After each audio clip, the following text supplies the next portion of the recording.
I don't know what number this was, because I didn't name any of the...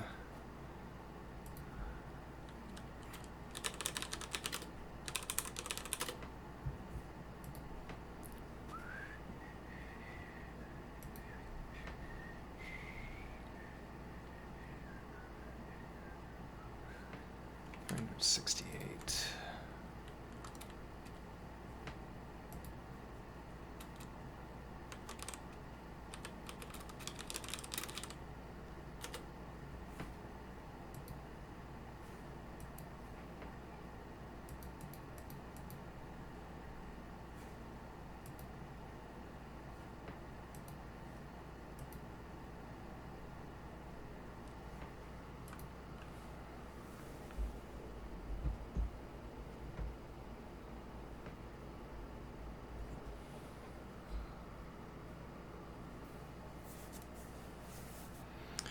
I made pancakes.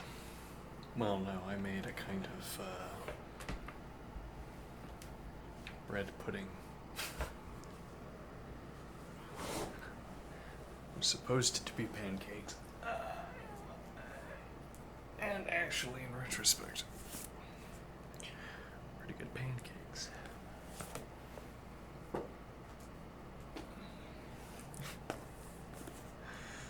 I make pancakes in exactly the way I would make scrambled tofu. And then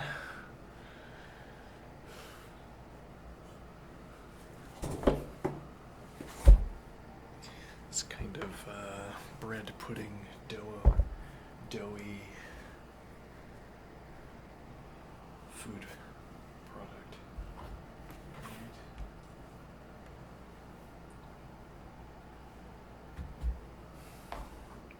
Pretty good.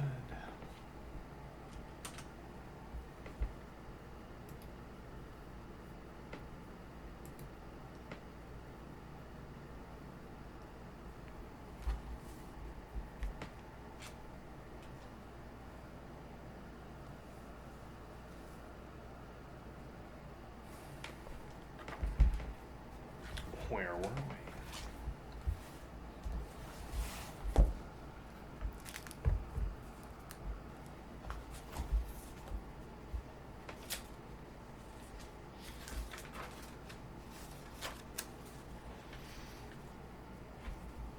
Is there some kind of prize for completing this book?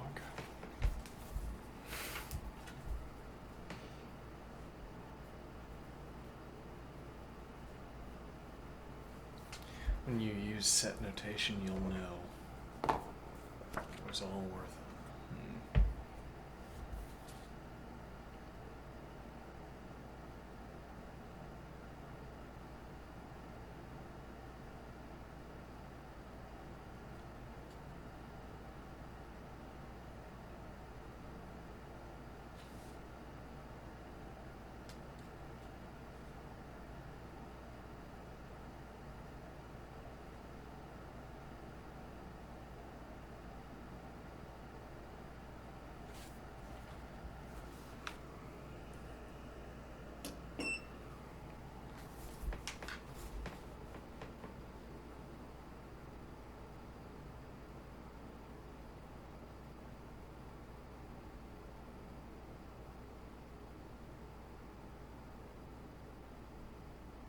Yep.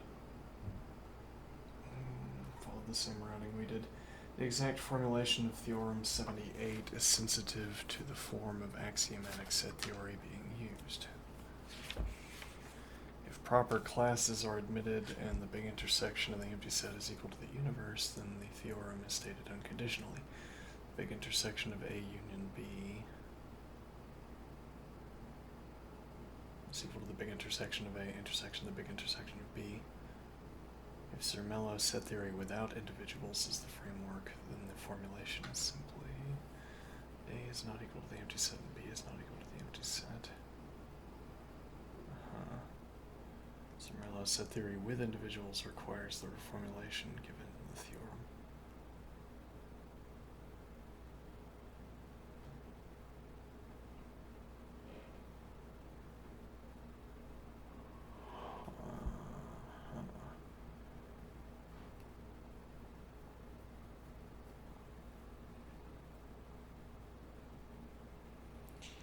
proper classes are admitted and the big intersection of the empty set is equal to the universe.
I think all of this is making the same point that we were making. The qualitative step, qualitative observation, that unions can only keep the same. When you take the big intersection, if you union on additional sets, you can only be keeping the same number of elements or reducing the same number of elements that are in the big intersection. The only case where this is not true is if you union on the empty set.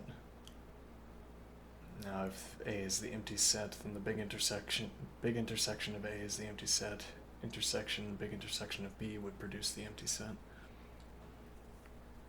But unioning on the empty set did not diminish the big intersection over here.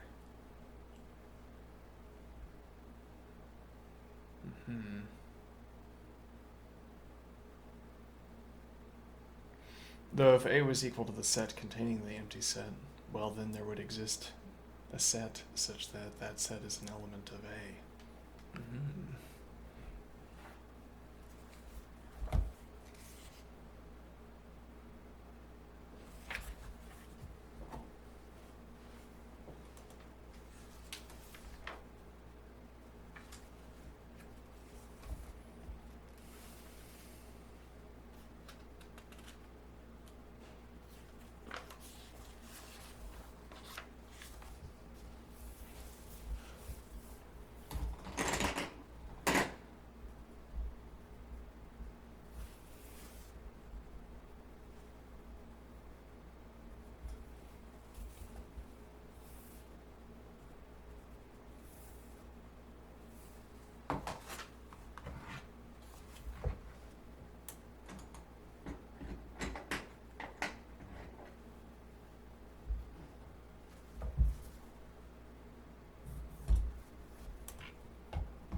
Big intersection of A is a subset of the big union of A. Okay.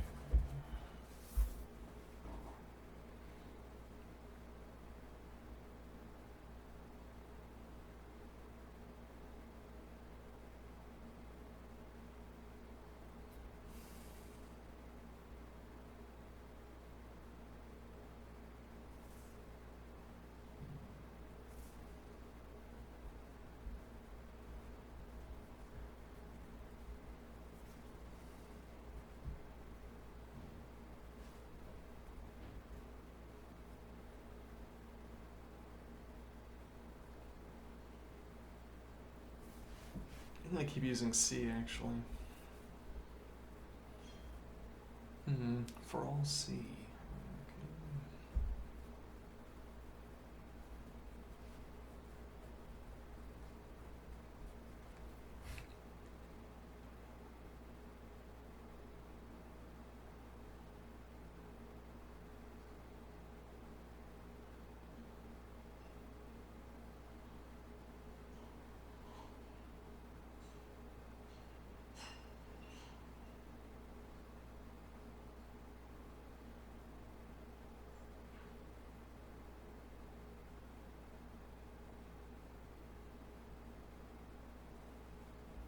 Abstraction. Alright, so for all C, C is an element of A, then X is an element of C.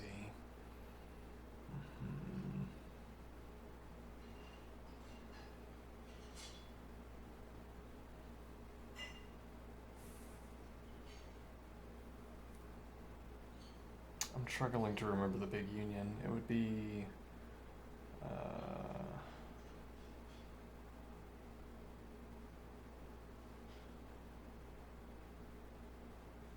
there exists an X such that X is an element of C and C is an element of A.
Not there exists a C such that C is an element of A and not X is an element of C.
I don't know what the final step you're supposed to take is.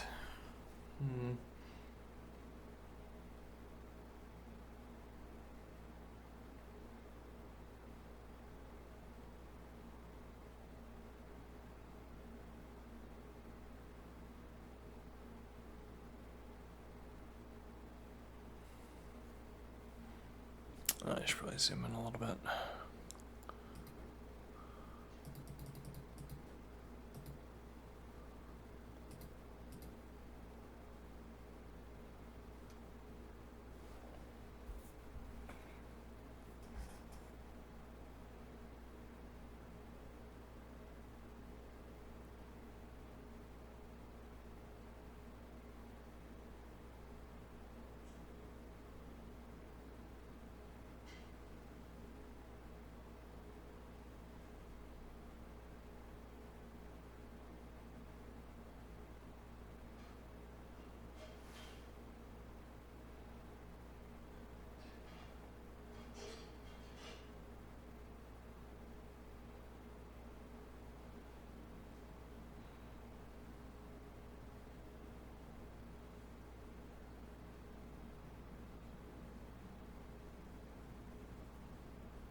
This orange is different enough.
As if to say all of this is about this third option, blue.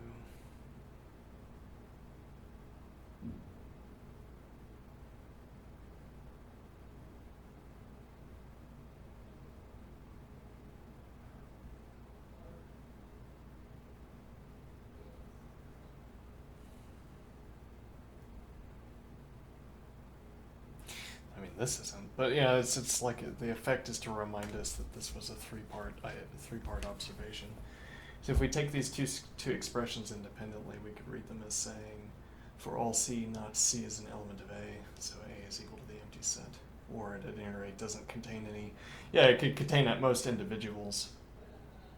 So actually, this is not quite. This is a little bit dubious.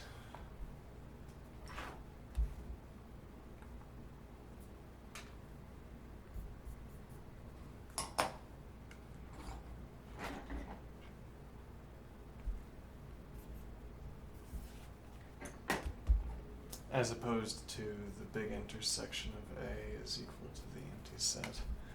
Because A could contain individuals. One way of interpreting this is as saying there is no set that is an element of A, but then that keeps open the possibility that there are individuals that are elements of A. Now if I take the big intersection of A, I get the empty set, but A is not equal to the empty set. Alright.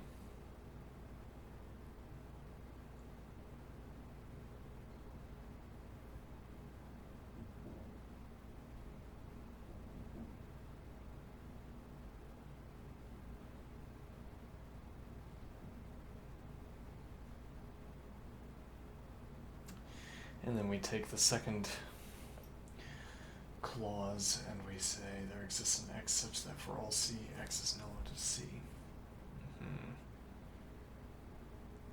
With this classic proof off to the side. Here is one set and here is another. But now, I don't think it makes sense to take these two clauses independently. It's like we're saying for each element, either a set that contains that element is not an element of A, or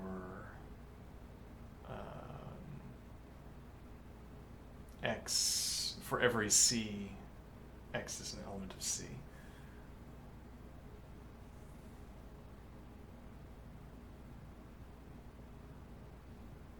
Yeah, it's like I'd want to say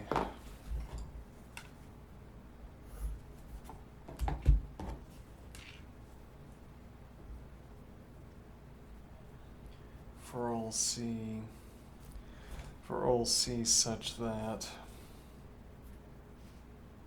though this isn't standard terminology, for all C such that C is an element of A.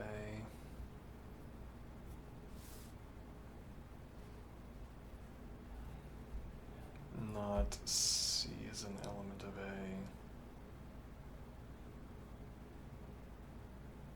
No, well, rather, we're not A, yeah, okay. X is an element of C.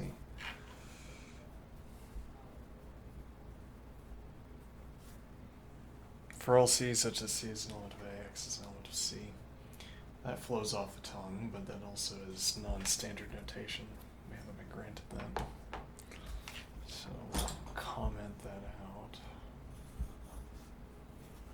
Okay.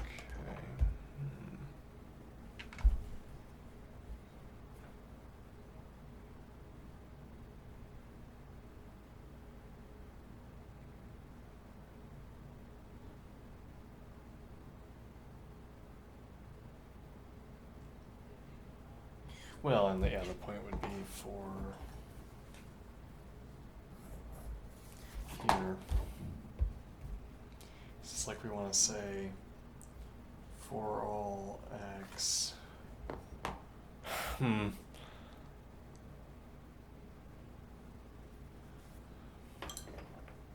It's like I want to color.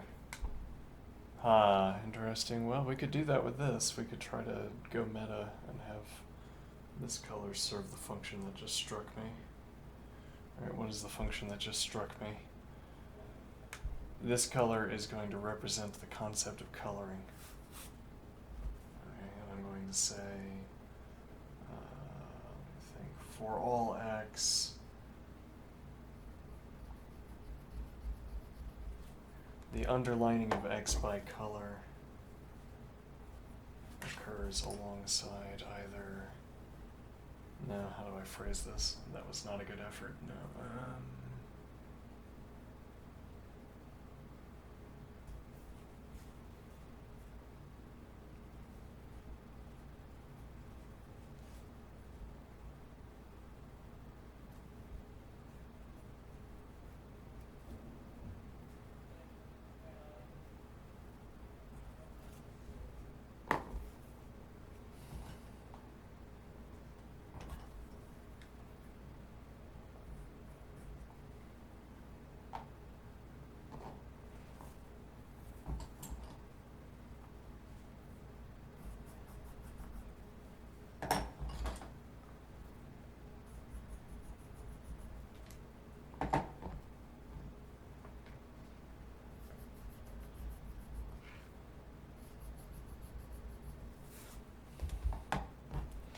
Yeah, then there's some redundancy here because I'd be using this color under any of these ors. I assume. Well, I don't know. I'm not sure. Okay. And what is the idea? So we're saying for all X, X gets its coloring according to this scheme. Okay, it gets poppy red color. It gets the color of poppy red because this represents the concept of being colored one way or the other. I'm not sure if we can fix that concept so clearly, but there are elements that get their color poppy red from a C that contains them not being an element of A. Okay. And then there are other elements that get their coloring from being an element of C, being an element of such a C that C is an element of A. As in the case of C1 and C2 up here. Or in the case of green, X is an element of C, and that's true for all of them. Okay.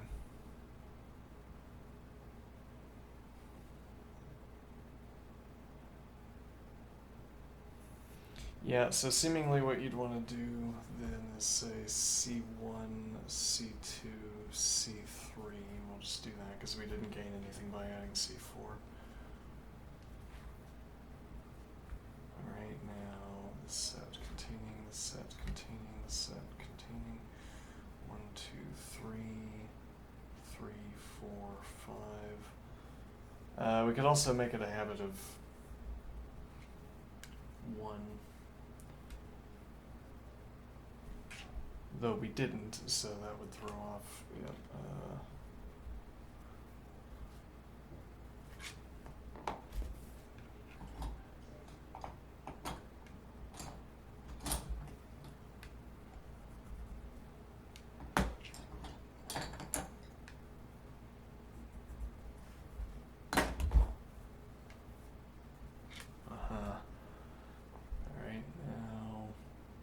1, 2, 3, 3, 4, 5, and then 6, 7, and 8. Alright, and now these elements are not in the set. Oh, hello. Hope I've been well. Yeah, I've been pretty good. I've watched a whole bunch of chess in the last 2 days. Maybe I shouldn't be doing that. You're going to be reading back on some corporate finance, alright. I'm gonna learn how the firm behaves. I don't know, maybe that's what corporate finance is.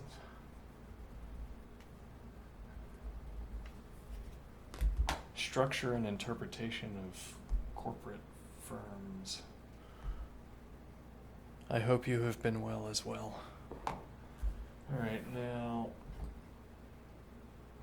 so 4, 5, and 1 and 2 get yellow. Okay.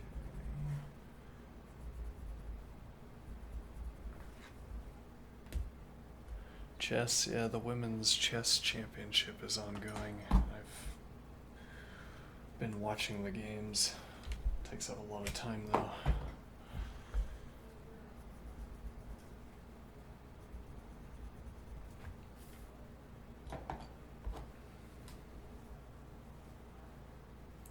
Only know how the pieces move, but never really played for real. Yeah. Been alright, sounds good.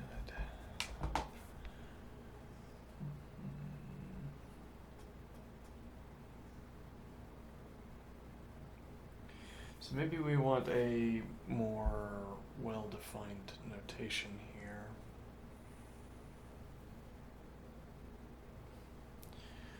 But I like this idea.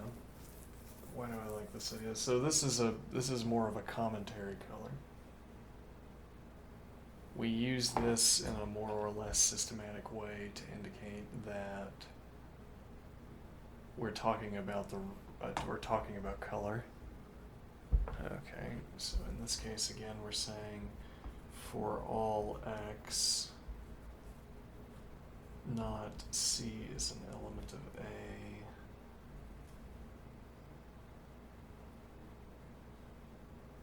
Wait, did I say that should be C? Yeah, for all C.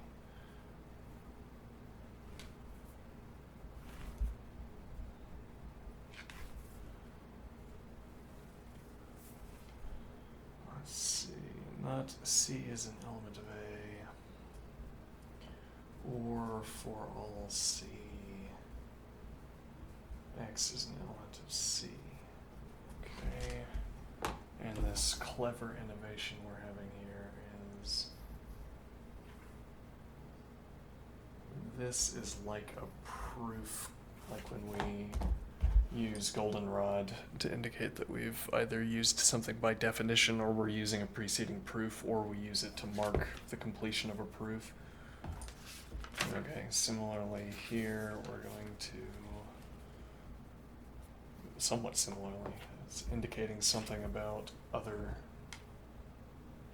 I don't know if that's a good example. Alright, we are marking elements according to these rules. Okay, these are the colors we are assigning on the basis of adherence to these rules. Okay, but this one also has to get green.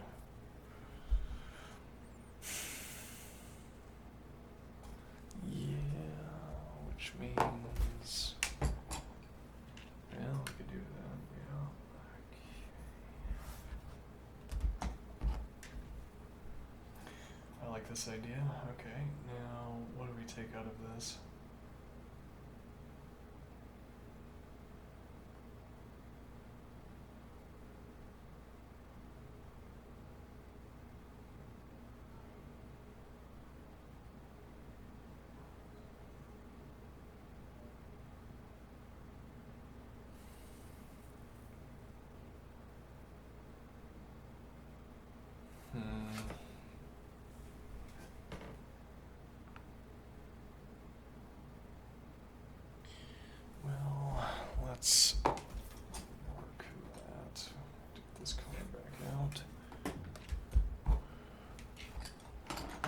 So we're saying the big intersection of A is a subset of the big union of A. Okay, when we say X is an element of the big intersection of A, then X is an element of the big union of A. Okay. And now if we try to unpack this,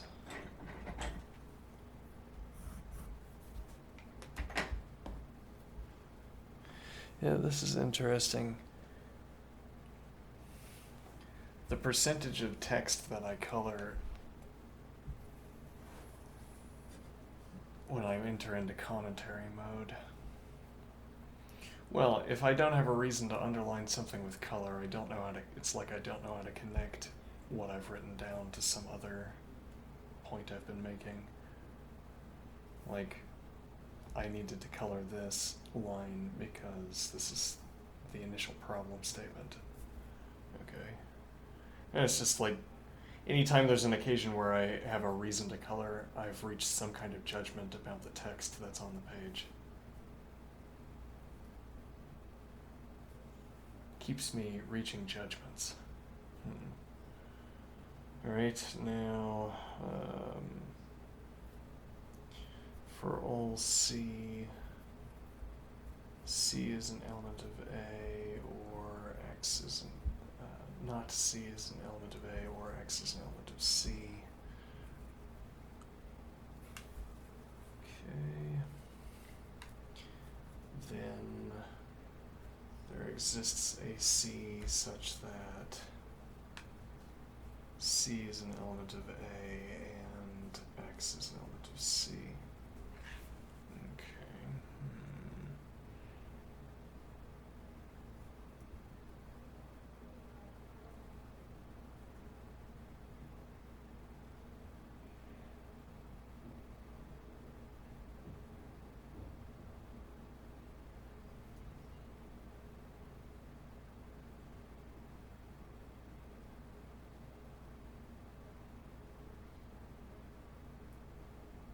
Yeah, I wouldn't know how to interpret this. I wouldn't know how to think about this if what it was trying to say was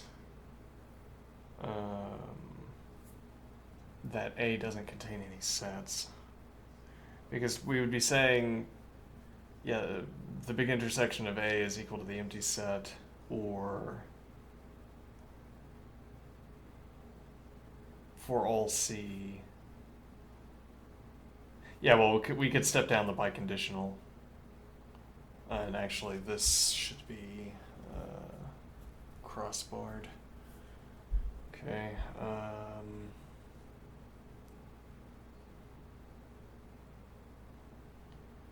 So for all C, not C is an element of A, or X is an element of C. Okay.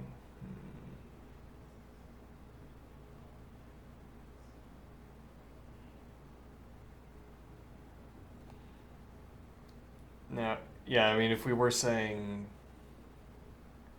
if we thought we could distribute this quantifier, as it were, distribute this quantifier, and then have for all C, not C is an element of A. Okay, I can step down the biconditional.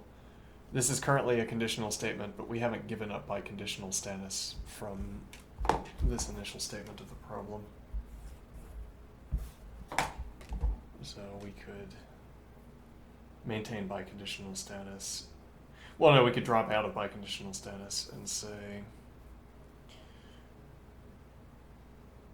let me see. Yes, okay, for all C, not C is an element of A,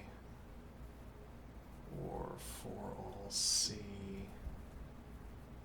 X is an element of C. So this would have to have some sense of relevance.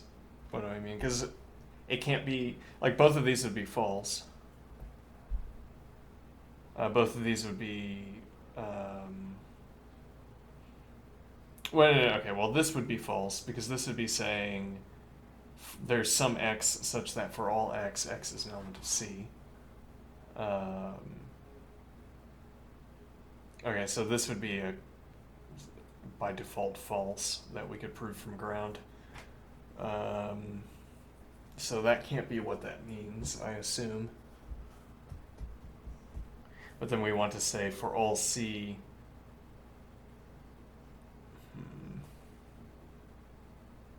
Well, like the statement for all C, X is an element of C gets its relevance, as it were, from the statement C is an element of A, or the status of C relative to A. If we say there is no status for this C over here relative to A, then this is just a statement for all C, X is an element of C, which is false. And yet that isn't the point of this statement as a whole, which might be saying we can't distribute the quantifier, or that the quantifier distribution doesn't work like this. Interesting.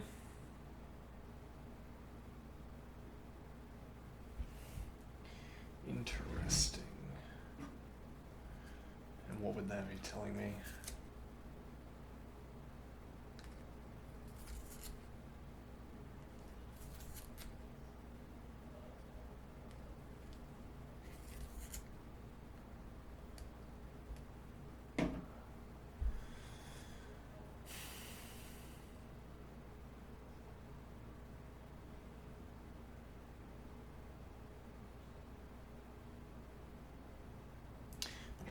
I'm not sure. I'm gonna take this and say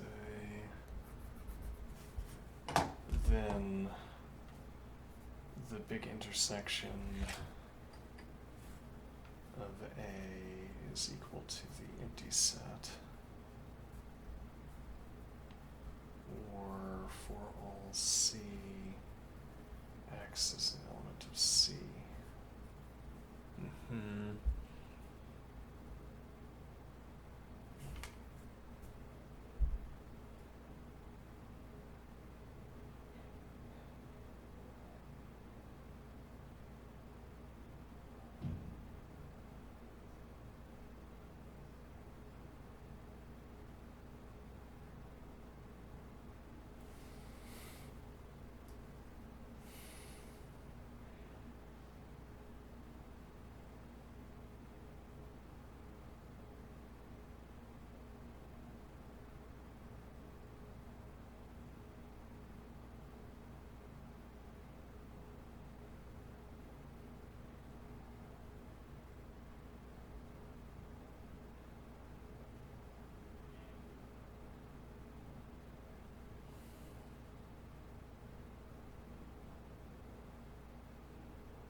It's interesting. I don't really think about this clause as having a connection to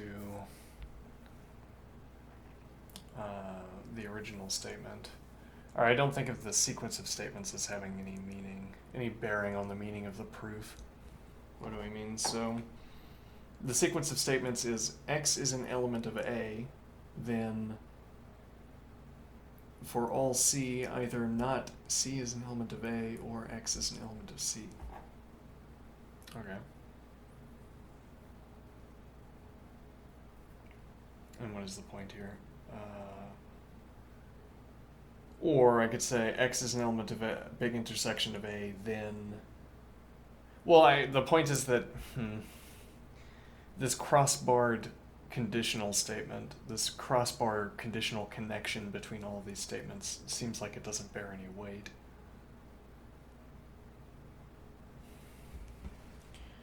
Like, what do I mean? So this statement, X is an element of the big intersection of A, crossbar conditional.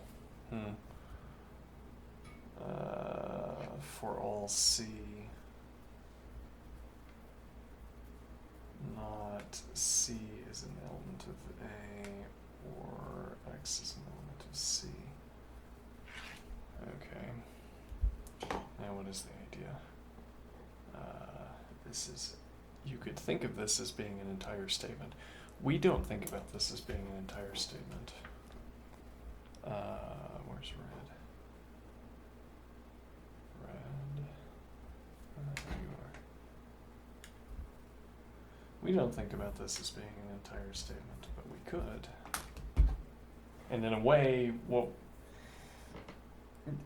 depending on what role we claim the logic is playing, or depending on what we take ourselves to be asserting, or depending, on what role the logic plays in our speaking, we maybe should take this to be the statement. What do I mean?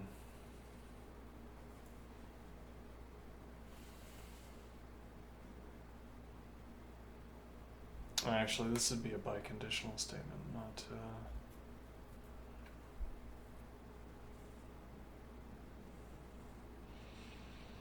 What is the idea? So we're saying that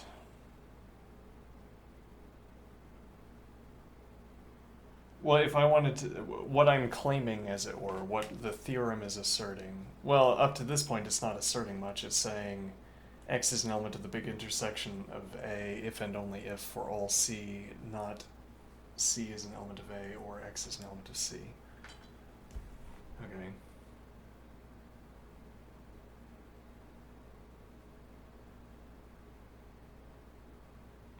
And the idea here is that, again, this is the statement, but maybe to clarify what point I'm making, if I continued with cross-barred biconditionals, actually it might be we step down the conditional. Okay, which would require note.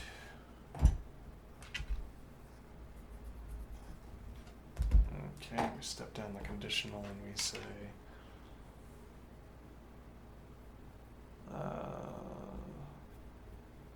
for all C, the big intersection of A is equal to the empty set, or X is an element of C. Okay, and now I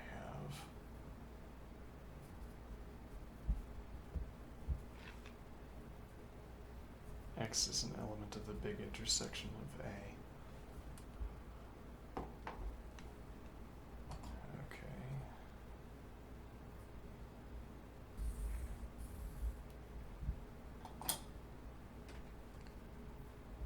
Now what is the point here?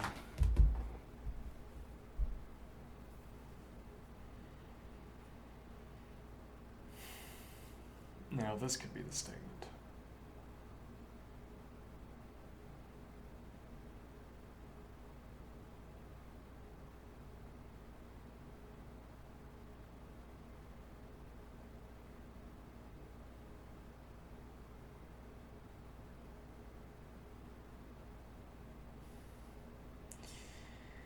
Yeah, I really want to interject with the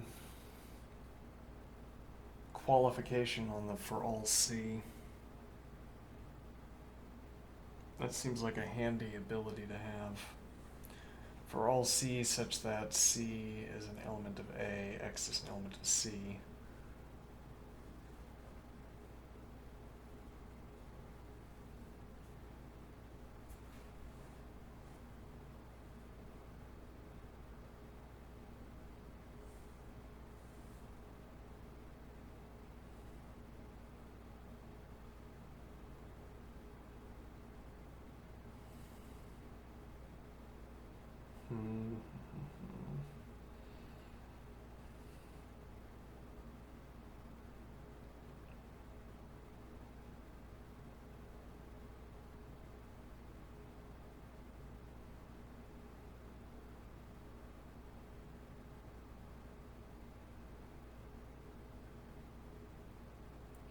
Actually, I wonder if we could. I wonder if we could do something here where we say. Yeah, well, I mean, part of the problem here is that we can't take a step forward after this. If we say.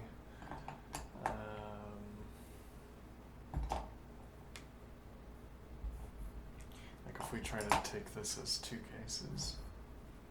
Okay, we say the big intersection of A is equal to the empty set, and that this is a false statement.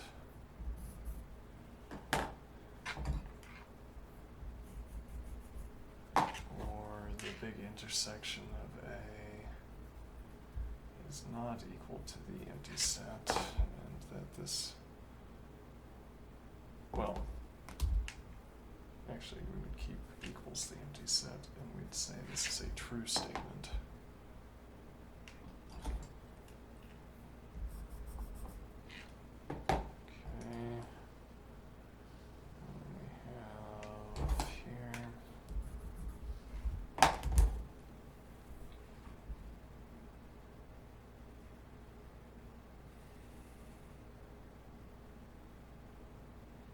Okay, so now I say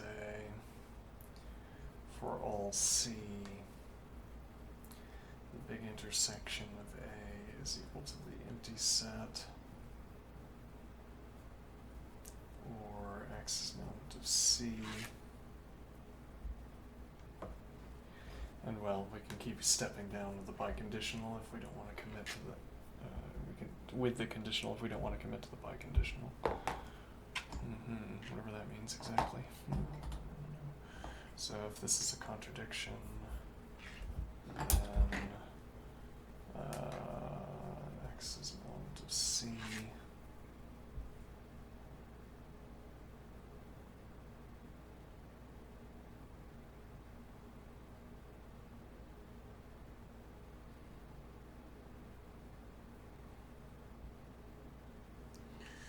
Or if the big intersection of A is equal to the empty set,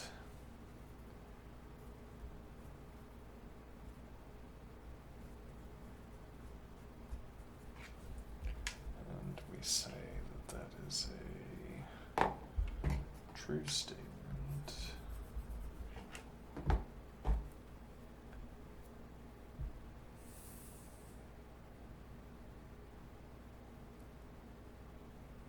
Then the entire statement is a true statement. Yeah, but I don't know how this is supposed to be a convincing proof of the assertion that the big intersection of A is a subset of the big union of A.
Actually, what do I think about the subset status? What do I mean? Is the empty set a subset of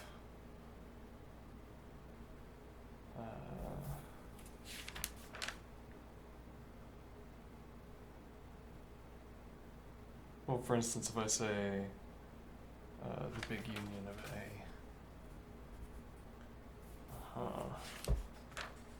Why would I ask this question?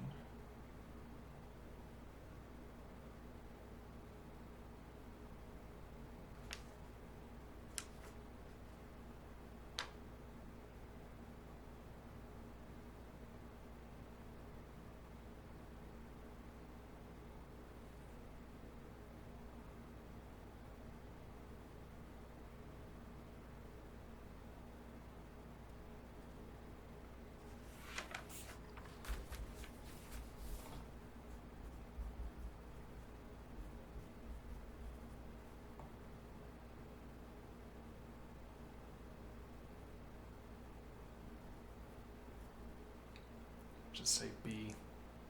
B is equal to the empty set and the empty set. Okay. For all x not x is an element of B.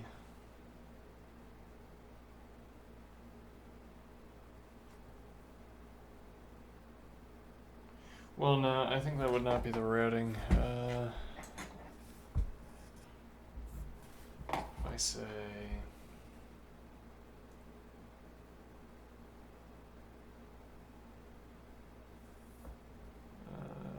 B is a subset of the big union of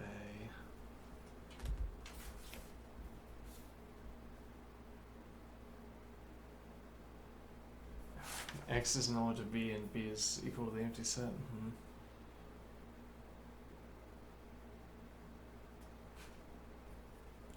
So X is an element of B, then X is an element of the big union of A.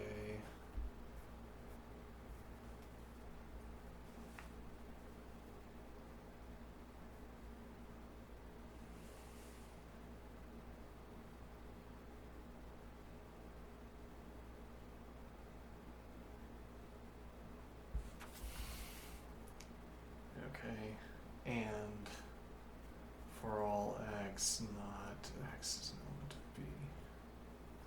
Alright, so this would be a false statement.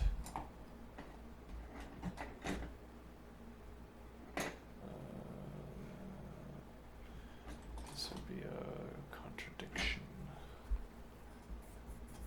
which makes this entire statement a tautology. Okay.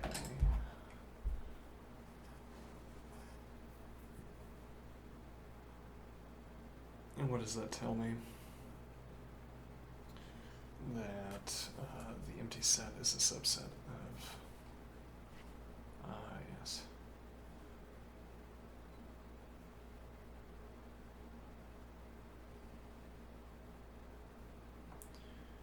B is a subset of a big union of A. Hold on, what am I thinking here? Well, yeah, okay. There's a subset of the big union of A, and B is equal to the empty set if and only if the empty set is a subset of the big union of A. Sure.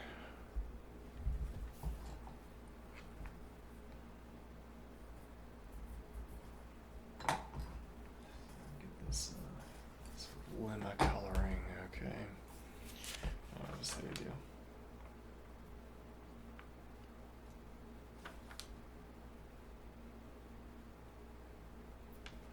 Why do I care about the empty set being a subset of the big union of A? Well, the big intersection of A is equal to the empty set. Okay.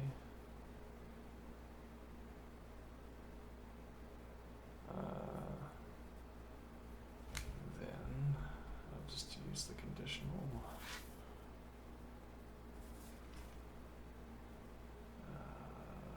The big intersection of A is a subset of the big union of A. Okay.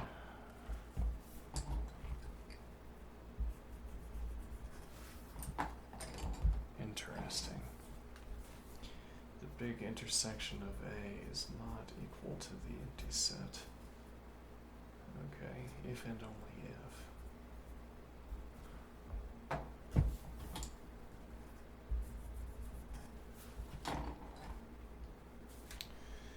There exists a C such that C is an element of A and X is an element of C. Ah, interesting.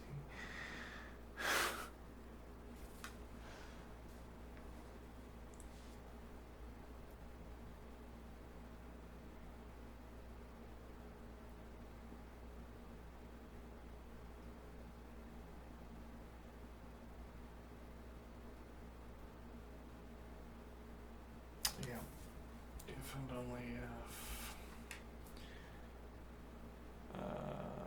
X is an element of the big union of A. Thought you had me, author. You did not.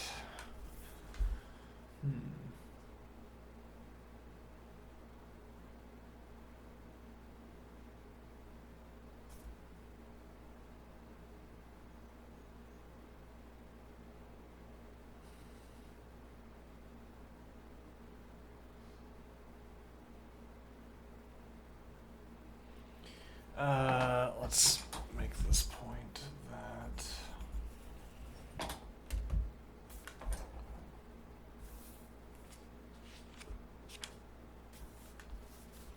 let me see. Not the big intersection of A is equal to the empty set if and only if not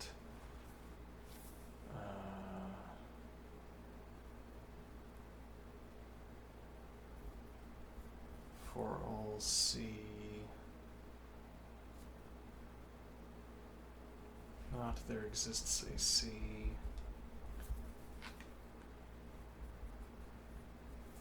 such that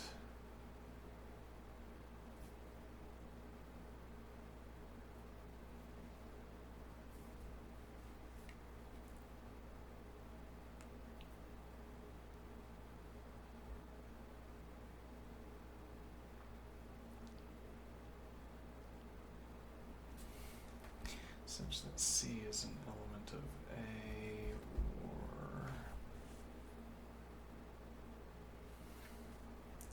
not there exists an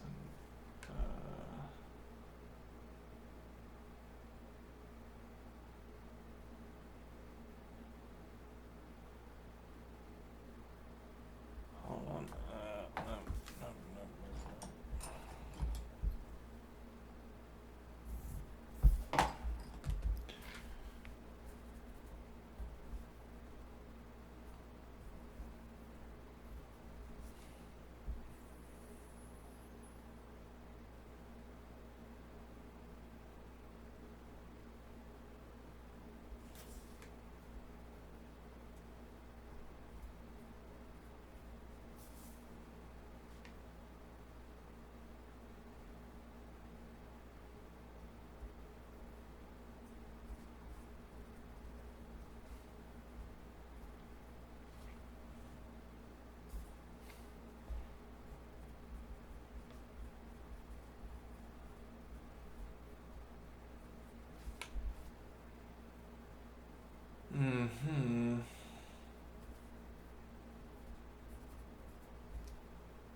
That's strange. Seemingly you can derive that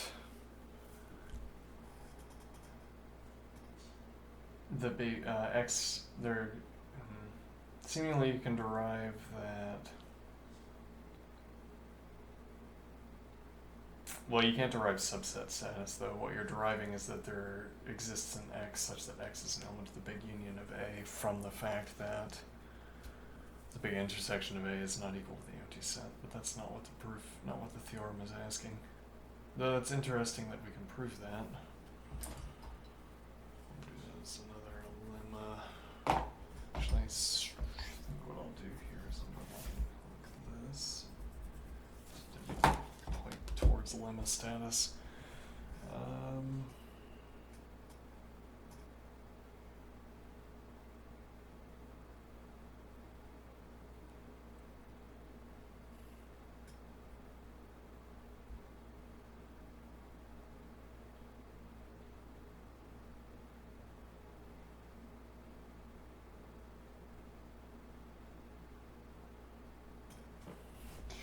Yeah, well, that's the same thing we did up here, but that didn't really prove what we were thinking it did. If anything, it proves there exists an x. Yeah, well, this was the better quantification, and if you quantify like this, the statement you're getting seems different. Not for all C, not C is an element of A, or for all x, not x is an element of C, which is awkward phrasing. There exists a C such that C is an element of A, and there exists an x such that x is an element of C, which falls out of saying that the big intersection of A is not equal to the empty set. Which tells me, I mean, if anything, yeah, there exists an x such that x is an element of the big union of A, which we could follow up on by saying not the big union of A is equal to the empty set. However,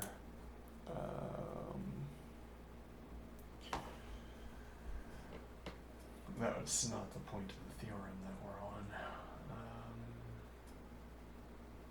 No, indeed.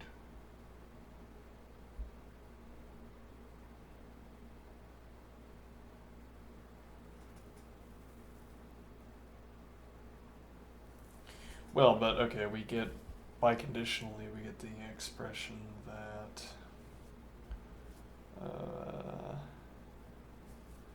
let's see.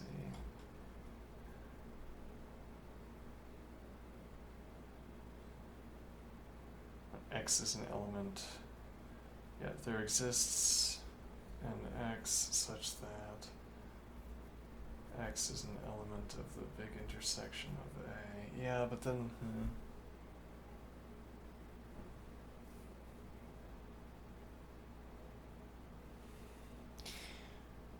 I think that's cheating with quantifiers. Why do I want to say that? There exists an x such that x is an element of the big intersection of A.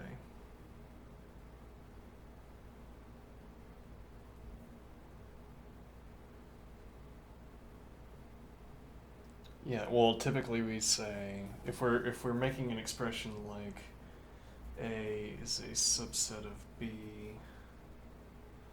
if and only if for all x, if x is an element of A,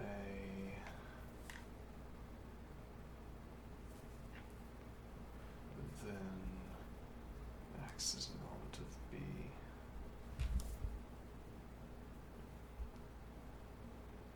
Well, actually, seemingly that would be, yeah, okay, fine, and then this wouldn't be a crosshatch, this would be just a standard conditional. Okay, so the point here, it's not enough to be saying there exists an x such that x is an element of the big intersection of A. Yeah. Well, so what we were splitting the statement, either big intersection of A is equal to the empty set or not big intersection of A is equal to the empty set, and we were thinking that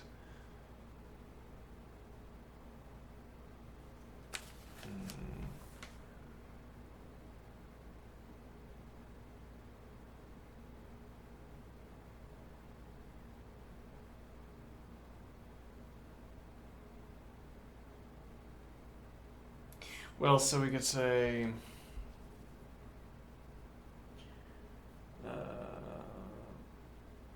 well, so if we said X is an element of the big intersection of A, we could biconditional ourselves. Well, okay, X is an element of the big intersection of A if and only if there exists a C such that there exists an X such that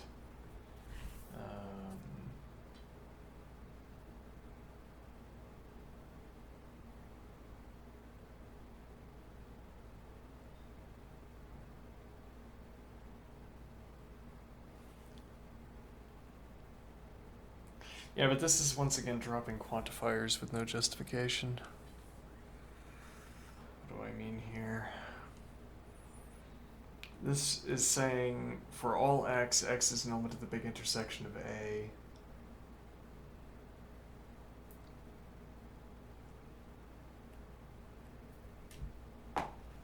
Now, okay, actually, I'm not sure where that's going exactly, but I will make a related observation. If I said merely for all X, X is an element of A. Okay, and then I stop.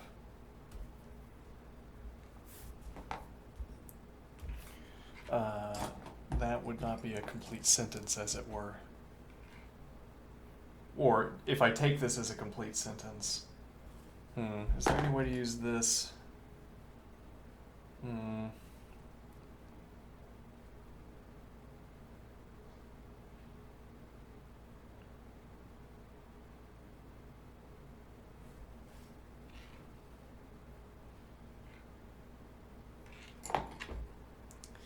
This is a false statement, or it's a confusing statement.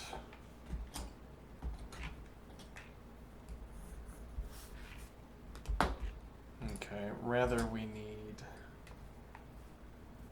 for all X, X is an element of A, if and only if, or this could be anything.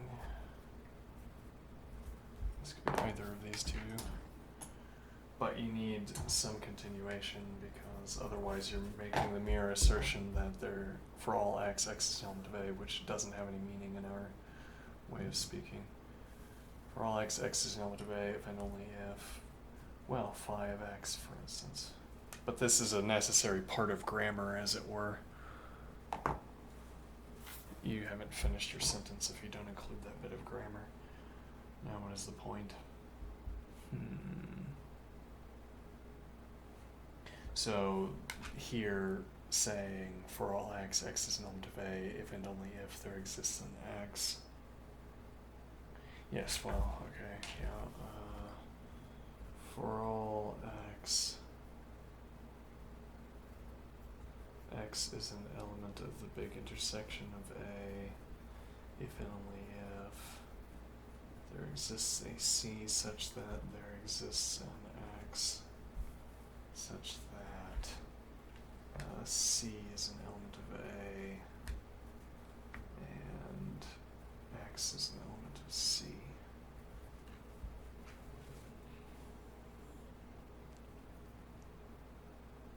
Now it's not clear what this expression is telling me, so it's not clear whether I should take it to be correct. Or it's not clear whether I should be able to keep the biconditional, for instance, of this, whatever this is, crossbar conditional. For all X, X is an element of the big intersection of A.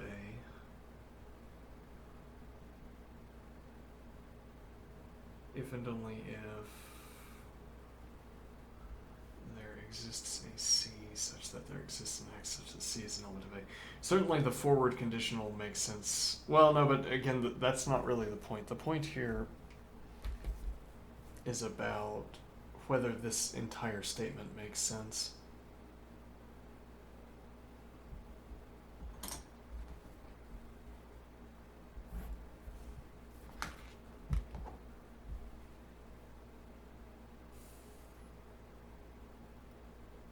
could I prove it in both directions? Well, if I say there exists a C such that there exists an X such that C is an element of A and X is an element of C. But yeah, I can't prove in this direction. Like, what would it mean to say... Well, okay, if I say for all X, X is an element of A, then this is clearly turning into nonsense. Then C is an element of A and X is an element of C. Like, and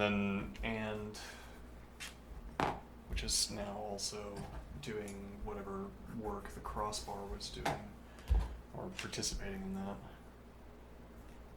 Yeah, okay, so we crossbar this conditional, and now we say for all X, and the crossbar conditional has something to do with the continuation of our proof, I guess. And then we say,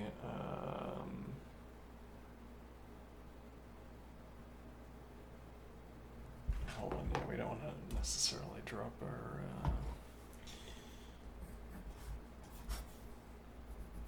quantification. For all X,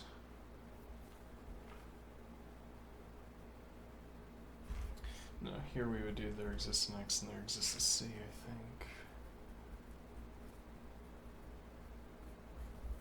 There exists an X and there exists a C such that C is an element of A and X is an element of C. Then for all X critically,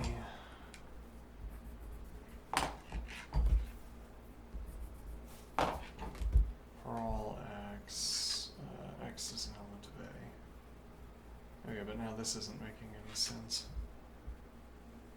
It's not making any sense in either direction. We're saying for all X, X is an element of A. Well, if we had the universal set, this wouldn't be A, this would rather be the big intersection of A, but that doesn't change the point. We could be, if we're not asserting that this is the universal set, this doesn't mean anything.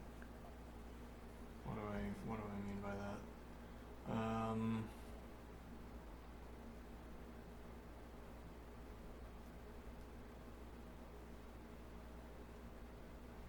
Well, okay, I mean, either this is, let's allow for the moment that this conjunct is meaningful. Then we take this conjunct, there exists an X and there exists a C such that C is an element of A and X is an element of C. Then for all X, X is an element of the big intersection of A. That's not true. Surely, we don't want to allow that to be true, in which case the biconditional is not true. Or the crossbar biconditional. The conjunction here is not true if this is not true. And this is clearly not true. So I am thinking.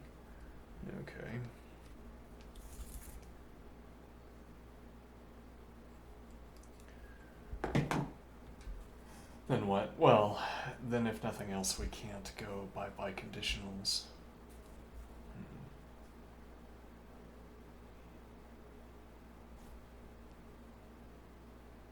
But I think more to the point, these expressions don't make any sense. Like, this isn't a reasonable crosshatched biconditional to make.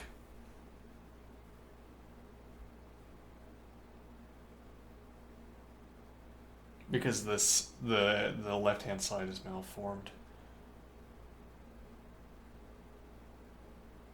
If anything, what you'd want to say is,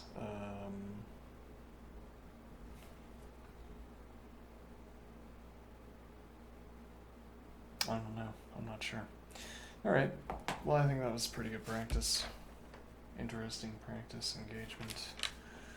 All right. Oh, hello. Hold on. Let's see. You're gonna go for now. Bye-bye, Atman. Thanks for the company. Good luck on my math adventure. Thank you very much. I hope your exercise regime is going well, by the way, and have a good day. Actually, I should stand up and do some exercise here as well.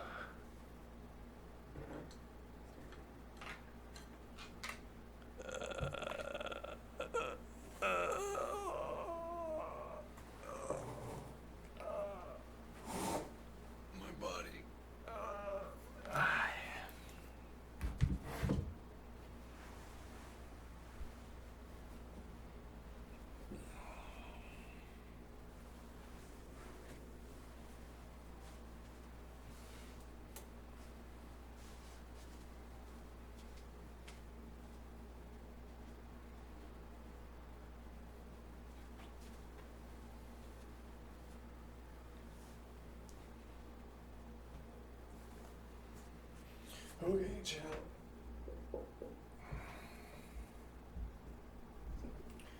Time to be impressed with my commitment to physical fitness. If I'm not eliciting your impression, then what is the point? Eliciting your impressment. Are you impressed yet, chat? Oh, hold on, I need my stopwatch.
I might spend today's calculus session looking into racket plots.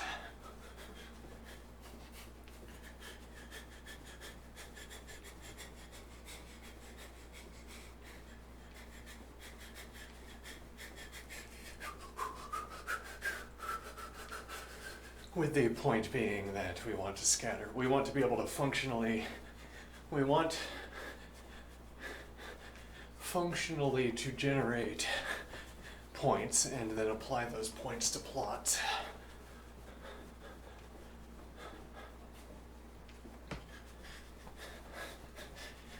And this to save the time that we would have to spend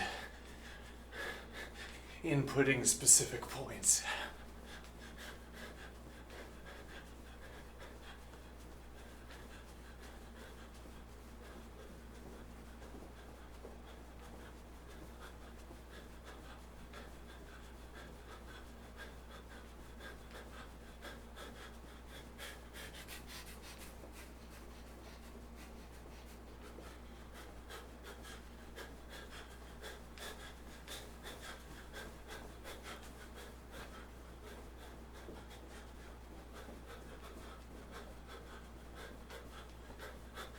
My feet are sore.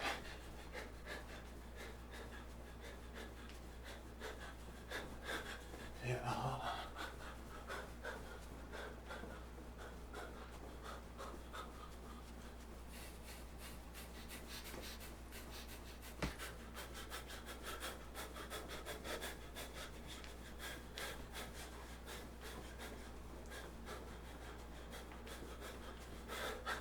My upper body is sore. Curiously, my legs are not sore. They're tired, but they're not sore. Yeah, but the number of squats I would have to do to make my legs sore is unobtainable.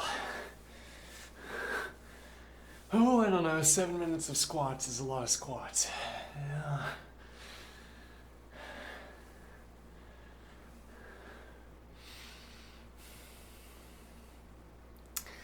How many is it though? I don't know. I guess I'd have to count by the minute. If it was 40 per minute, it would be 280 squats.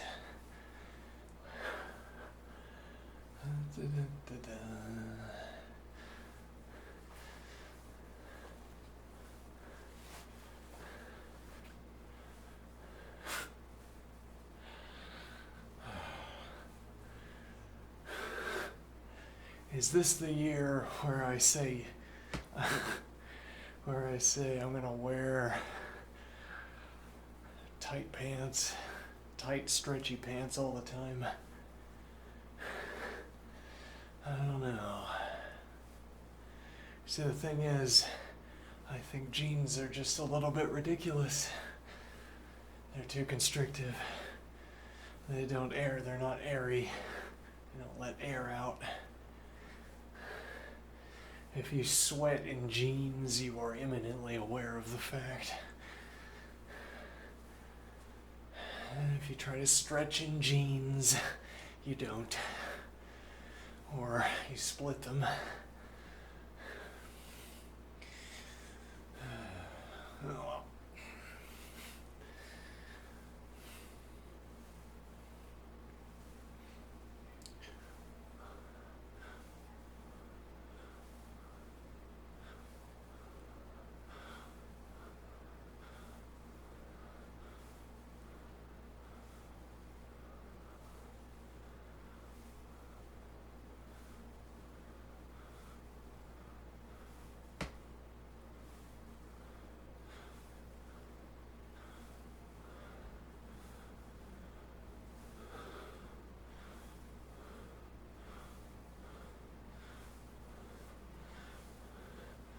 Well, if you can do 300 squats in a sitting, who knows what else you could do in a sitting?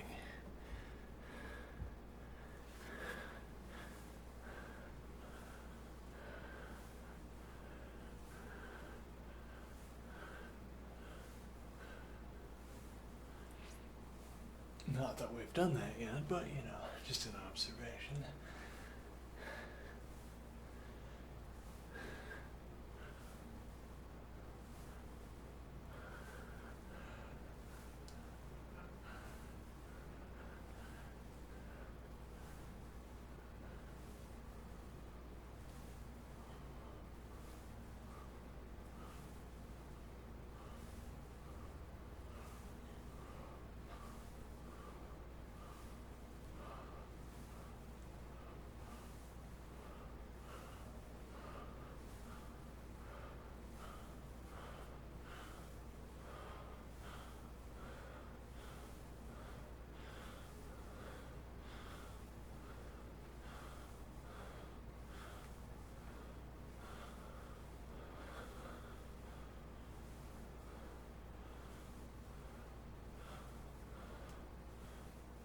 Whoa, tipped forward.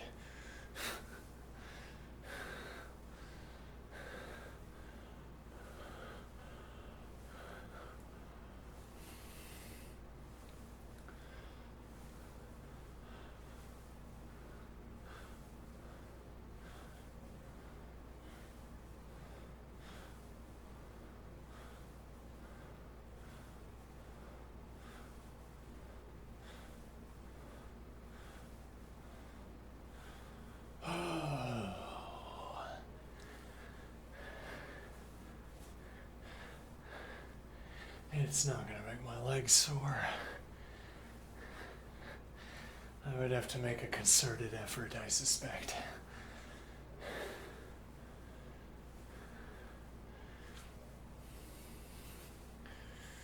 Or pick up some weights. Yes. Actually, just a bar would do well, I think.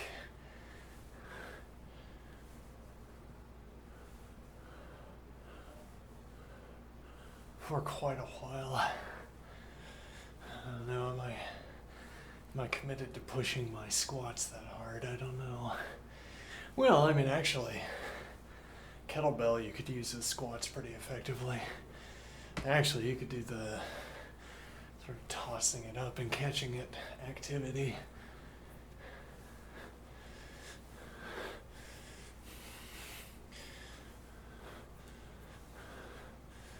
I'm doing it wrong. Yeah, let's see. There.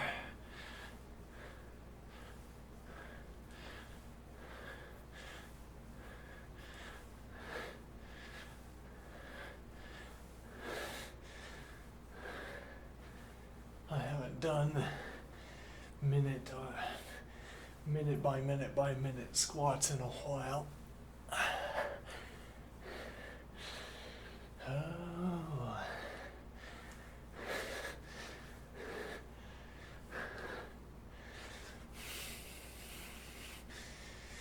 is not saying I am admitting defeat, but merely admitting strain.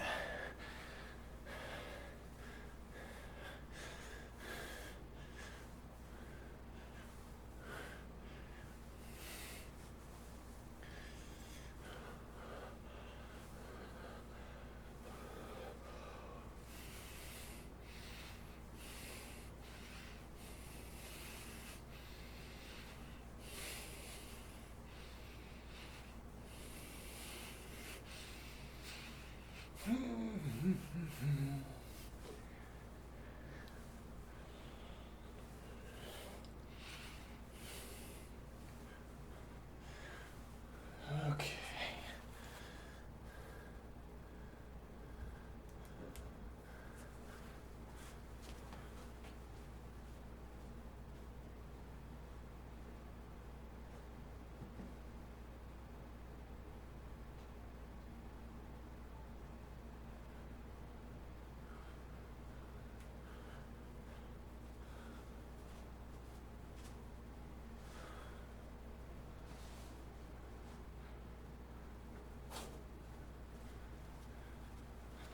Okay, chat. Are you ready to learn a racket library?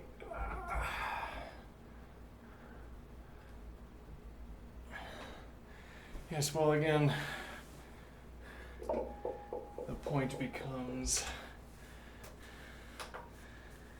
if we're going to be using graphs, if we're going to be making graphs, we'd rather be practicing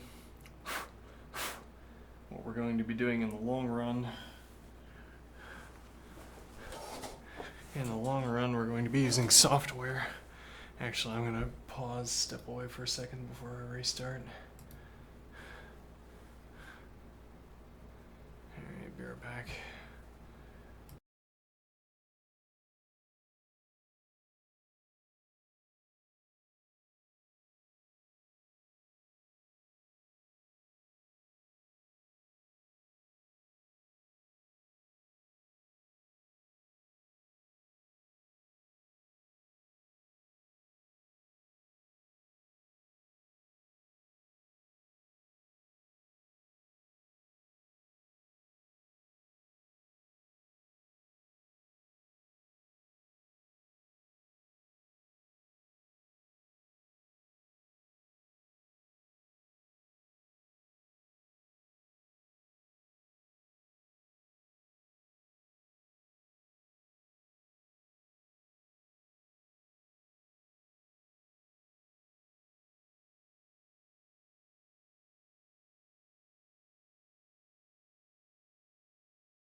plot a one-input real-valued function.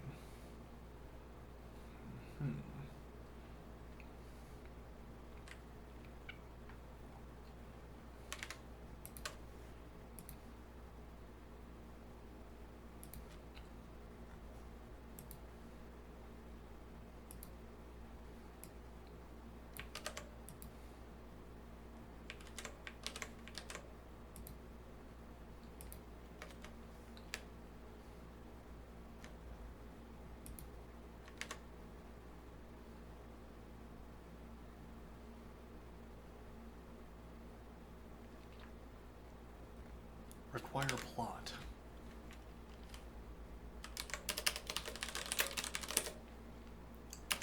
Well, one point here, earlier when I was doing racket coding, I couldn't come up with examples.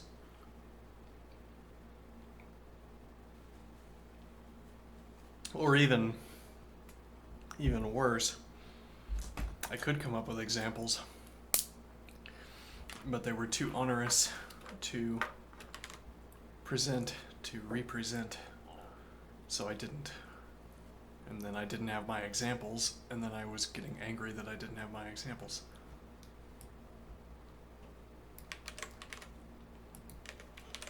Now,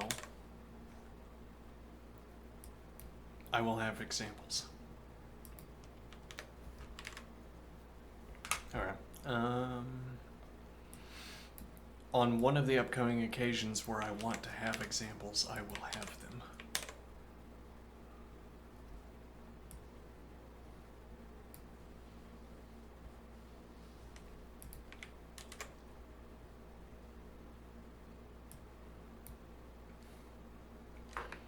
Same idea as, yeah,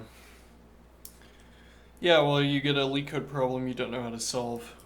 It's a number theory problem, so you spend an hour studying number theory, or whatever, and the next time a number theory problem shows up, you will know what to do. Maybe, you'll be more likely to know what to do anyway.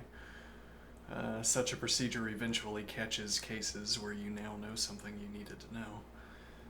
Plot function sine negative pi to pi, so let's start putting these on their own lines.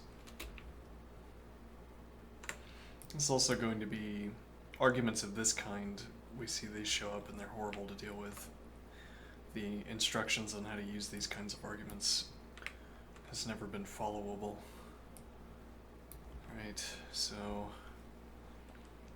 text changed here. Negative 10, 10, and expt x2.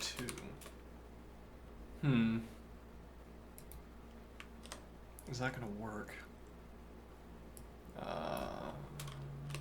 Lambda, yeah, that shouldn't work, but will this work? I assume so, because if you made it, yeah.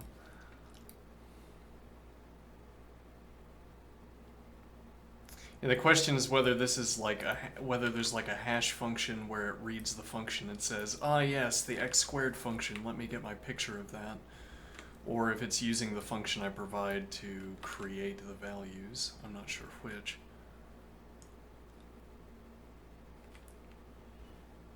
Okay.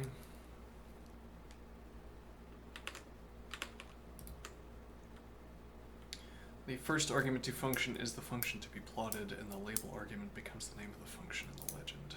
Okay. In the above example, negative pi and pi define the x bounds, or the closed interval in which to plot the sine function. The function automatically determines that the y bounds should be negative 1, 1. And it automatically decided that the bounds would be 100. The y boundary here would be 100. Because of 10 squared, specifically, I assume. The function constructs a renderer, which does the actual drawing. A renderer also produces legend entries, requests bounds to draw in, and requests axis ticks and tick labels.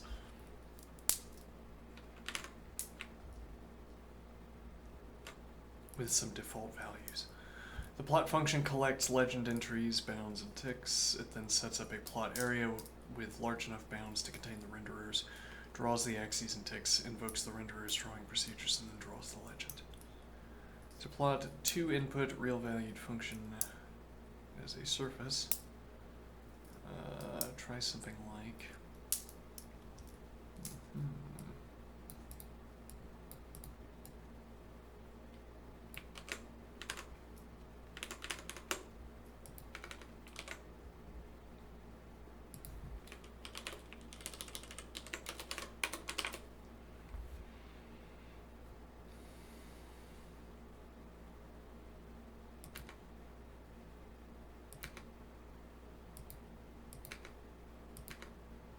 I'm going to replace this with lambda.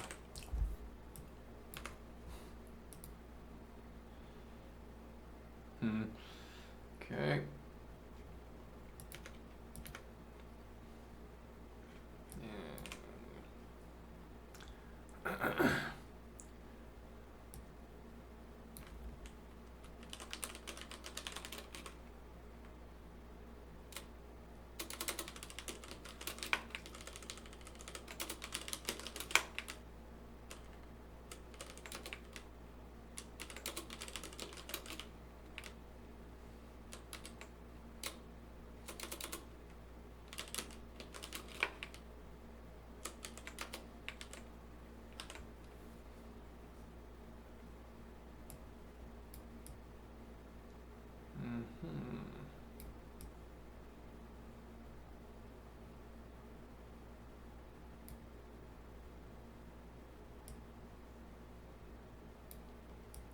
And actually, one point here is that coding up plots like this is going to familiarize me with the activity of using R, if not the language.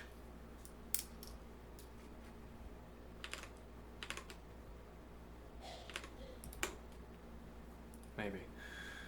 This example also demonstrates using keyword arguments that change the plot, such as title. In plot, every keyword argument is optional and almost all have parameterized default values. Parameterized, which I assume means that the default values are determined by something given to the renderer.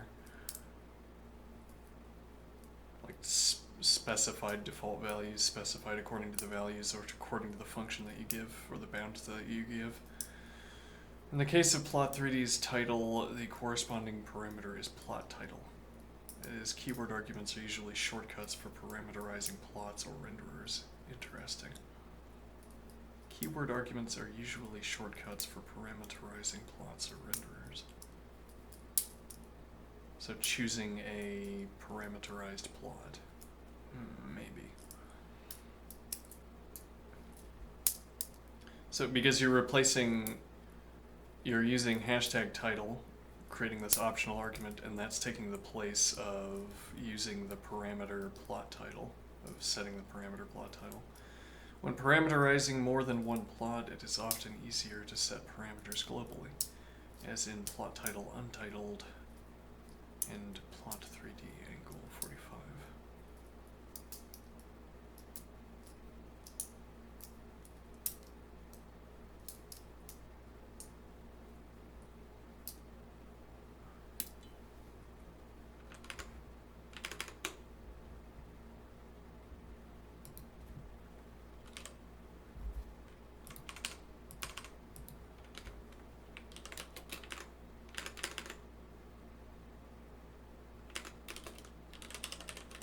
Plort, plo, plot.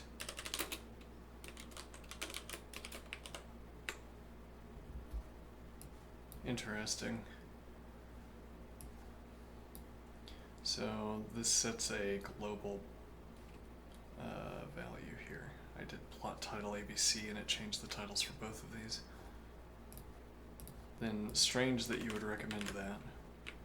When parameterizing more than one plot, yes, though, strange example, why would I give many plots the same title?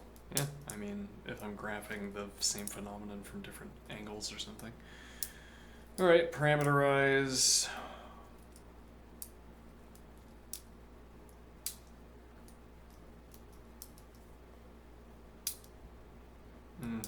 so I think we can see something about the syntax here.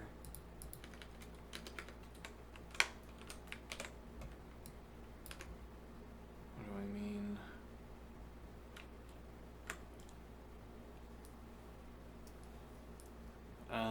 If I comment this out and I copy this in,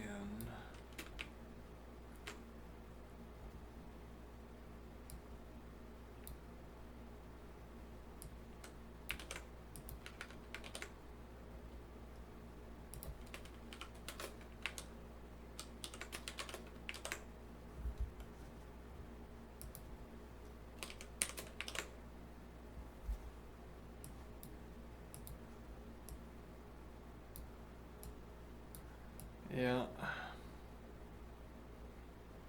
Indeed, so this sets all of these at once instead of using, so we're parameterized, but this is like define, what do I mean? This is setting a local parameterization as opposed to what we had up there, where we had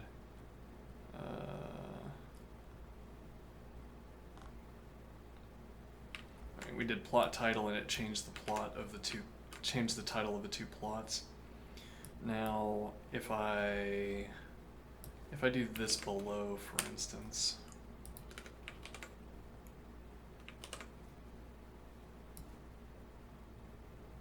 now this doesn't have a title, okay, because there's no global parameterization. This is a local parameterization, which is like a definition. Okay.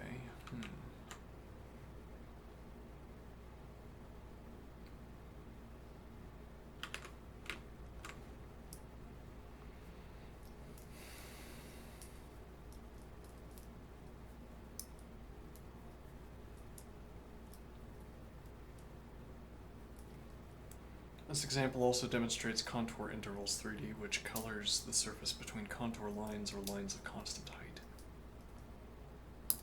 By default, contour intervals 3D places the contour lines at the same heights as the ticks on the z-axis.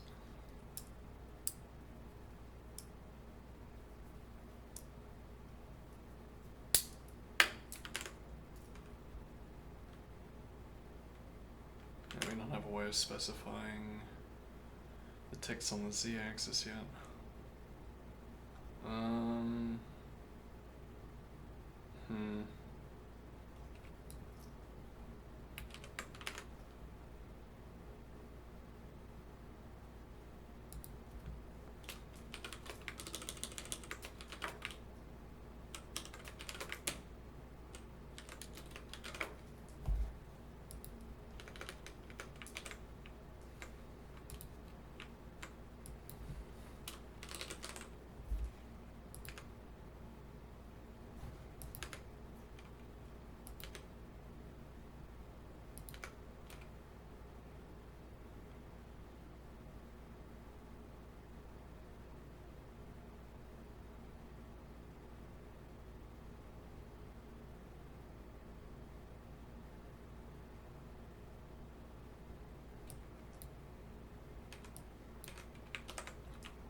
Actually, that's interesting, because you do something like, yeah, let's keep the lower level of detail for a second, which I do by holding the click and rotating a little bit. I find this lower level of detail more interesting than the higher level of detail, though. So what is the point here? It's not clear. I think each rectangle probably does change in color across its expanse, but it doesn't have to. That doesn't have to be the case. Each rectangle could be monocolored here, and much the same effect would be accomplished, albeit with lower detail.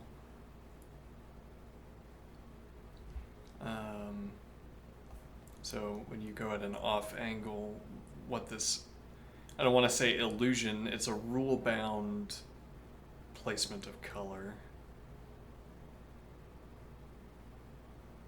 What do I mean?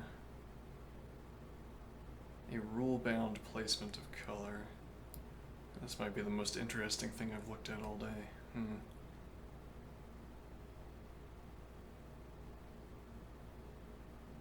Well, we just watched a bunch of chess. Yes, well, the most interesting math I've looked at all day anyway.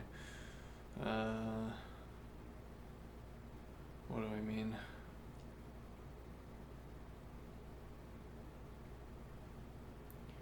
So the idea, I'm trying to relate this to our calculus practice.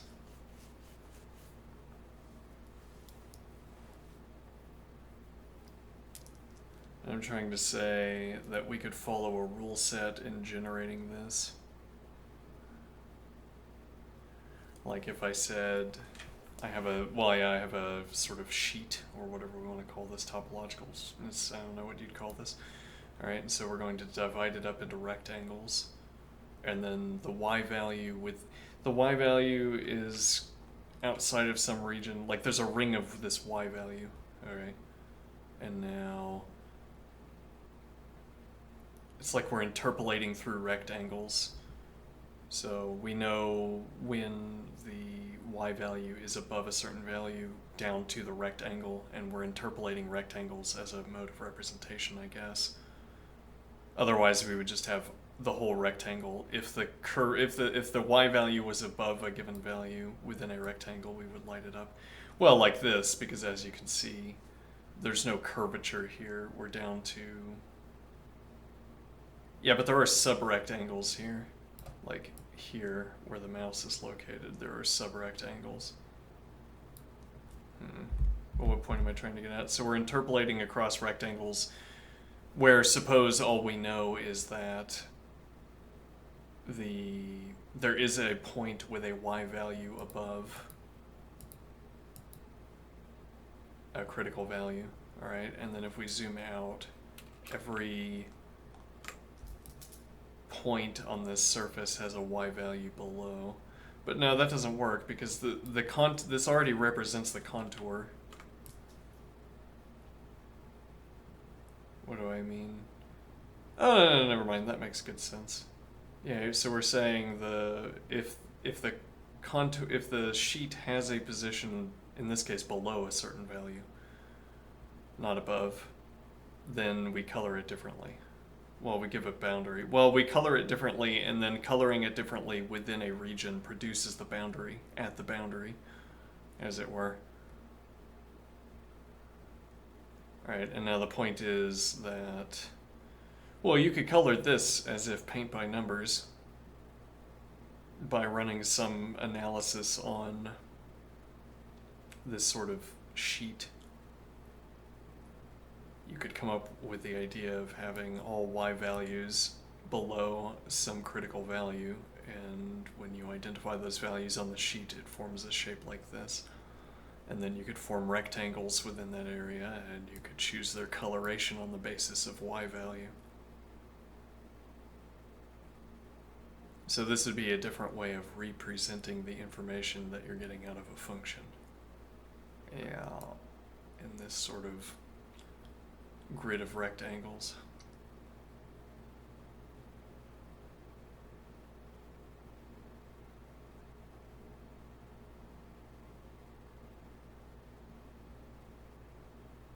Interesting. Okay. Actually, I've heard that Julia is like Lisp. Maybe Julia. Well, I don't know graphing software and plotting software with Julia.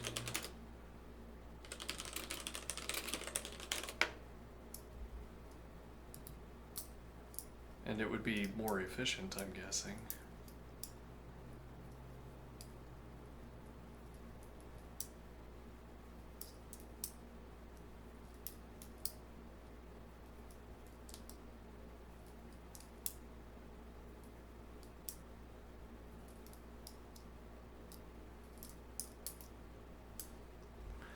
Okay. Anyway, our tutorial language. Plotting multiple two-dimensional renderers. Renderers may be plotted together by passing them in a list.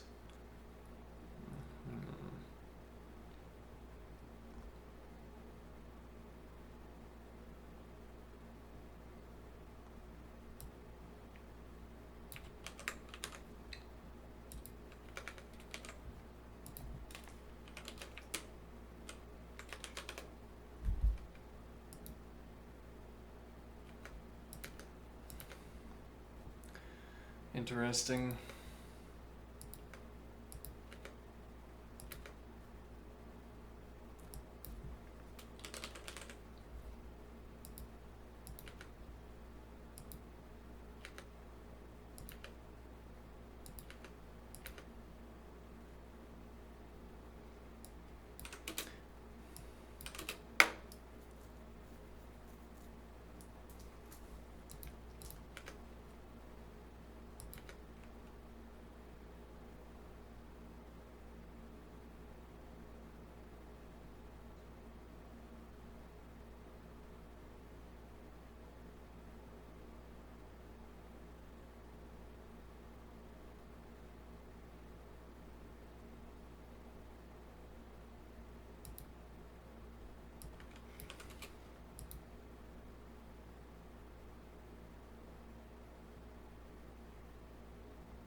Need a better way of formatting lambda expressions.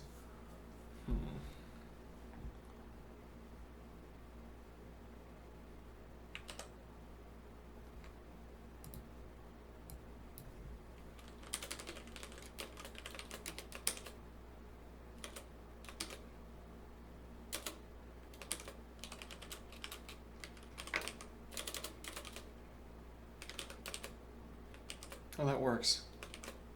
Huh. Actually, I never use rational values, so I didn't know you could do 1/2. It just struck me to try. Interesting. Alright,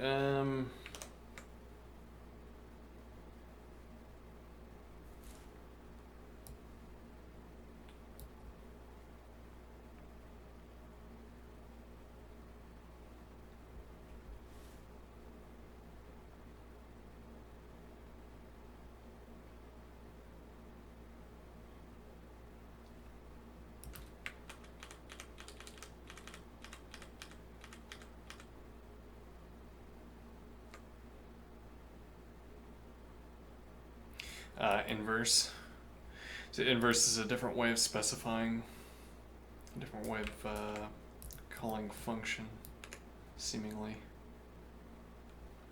And then axes is a renderer as well. Oh, what happens if I remove that? Yeah. Okay.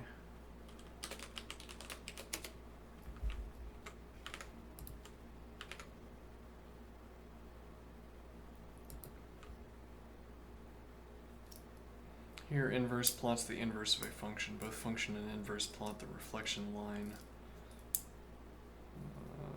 Lambda x acts identically. Okay.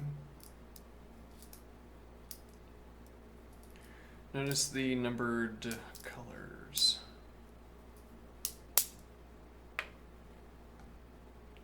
Yes. Plot additionally recognizes as colors lists of RGB values such as 128, 128.0, color percent instances, and strings like red and Navajo white. The last are turned into RGB triples using a color database.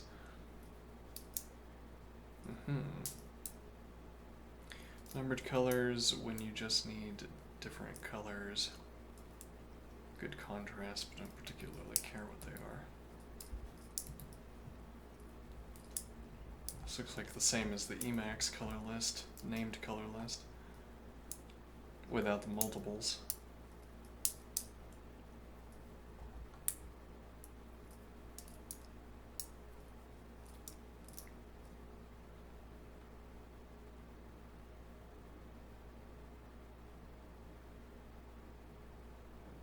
I I will choose ivory, honeydew, and mint cream, please. Do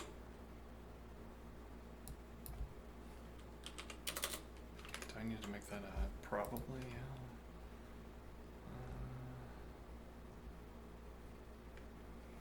A string. Ivory.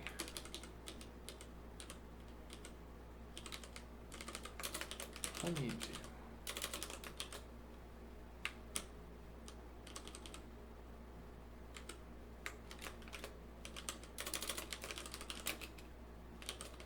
Mint cream.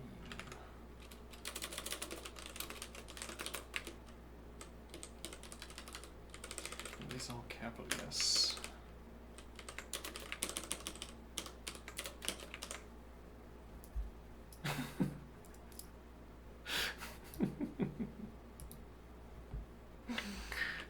You can see them. You can see them overlapping at this. Actually, yes, you can do a little faint outline. All right.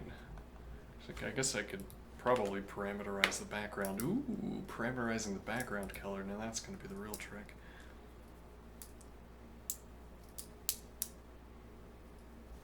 While I'm interested.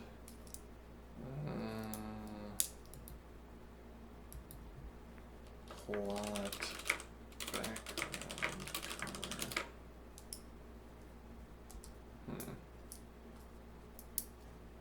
We'll just have to look for a complete definition at some point.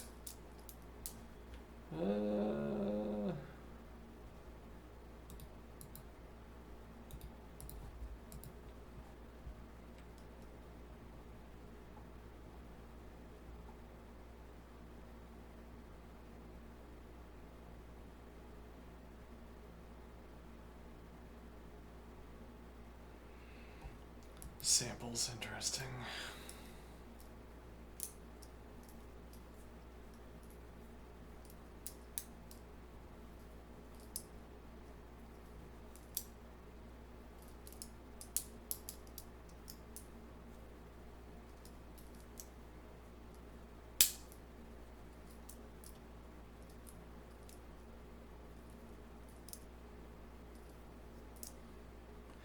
No background. Oh, fill color. There we go. Very good. Fill color.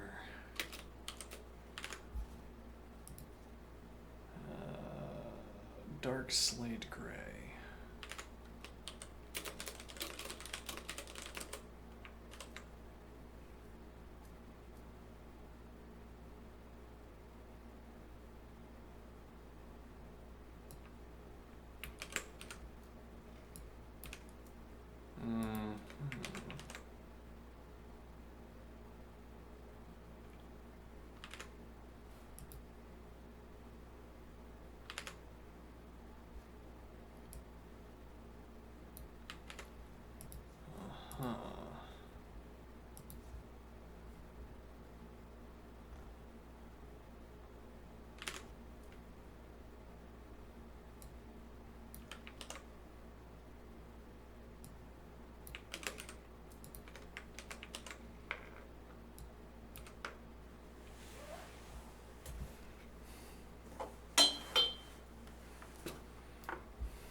Mm-hmm. Yes, very good. Very good. Something busted about it, probably the labels. Yeah, we would need to do dark slate gray, for instance. Look at that. Yeah.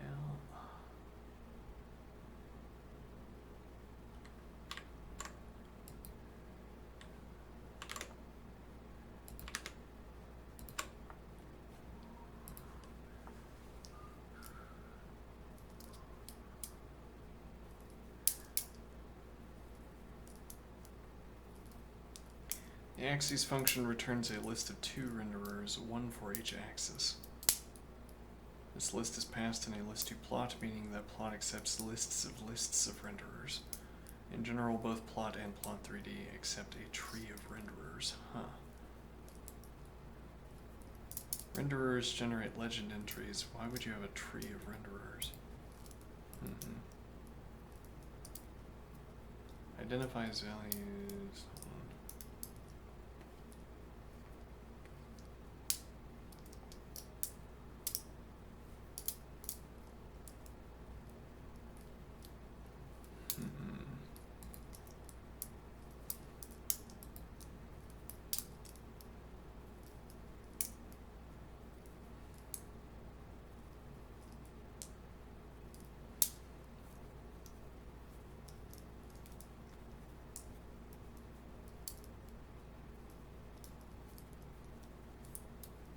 Renderers generate legend entries when passed a label argument.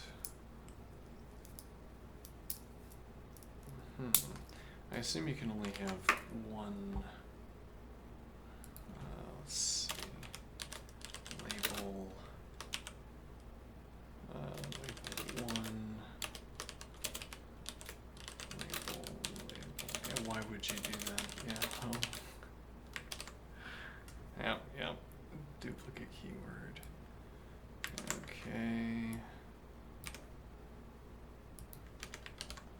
Very well.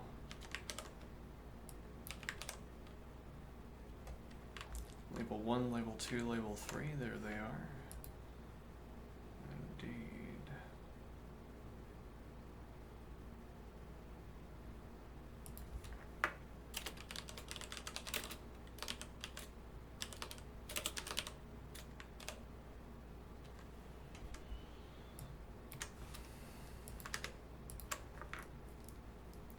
Lists of renderers are flattened and then plotted in order. The order is more obvious with interval plots.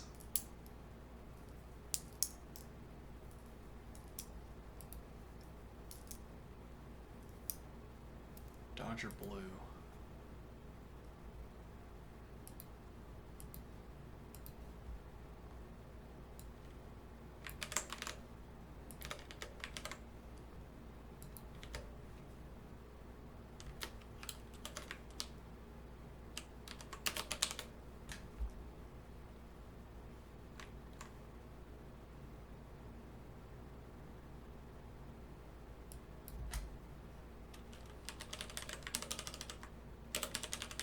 Why do I not like the...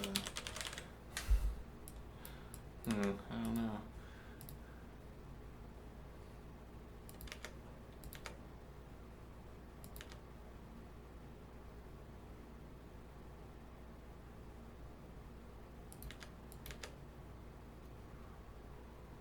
Yeah, we'll keep those on the same line. Okay.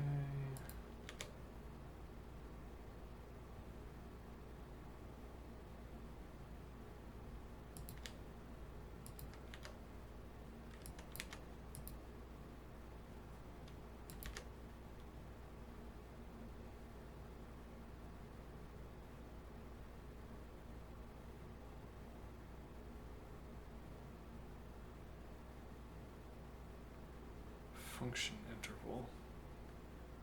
I have to use lambda. Why would Has to be lambda x negative square root x. Well, this is it's like this is naming a function. This is a function name. Okay. minus square root x would not be a function name. Unless it was, unless you put it in the table as it were, but okay, then you would, well, it would be minus square root, it would be one symbol. Here, you are putting this into a lambda expression to make this into a function. Sure, alright,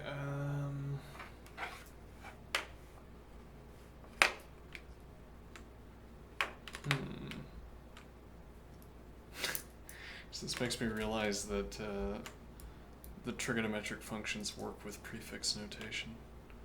Well, yeah, huh. Well, trigonometric functions are the only, well, it's the same with f of x, actually. Just in general, f of x is, if you want to call it prefix notation, it's not unreasonable to do so.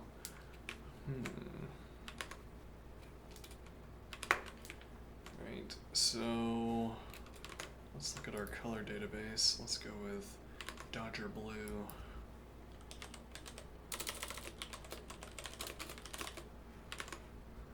The Dodgers invented that blue, that shade of blue. Apparently. Let me see here.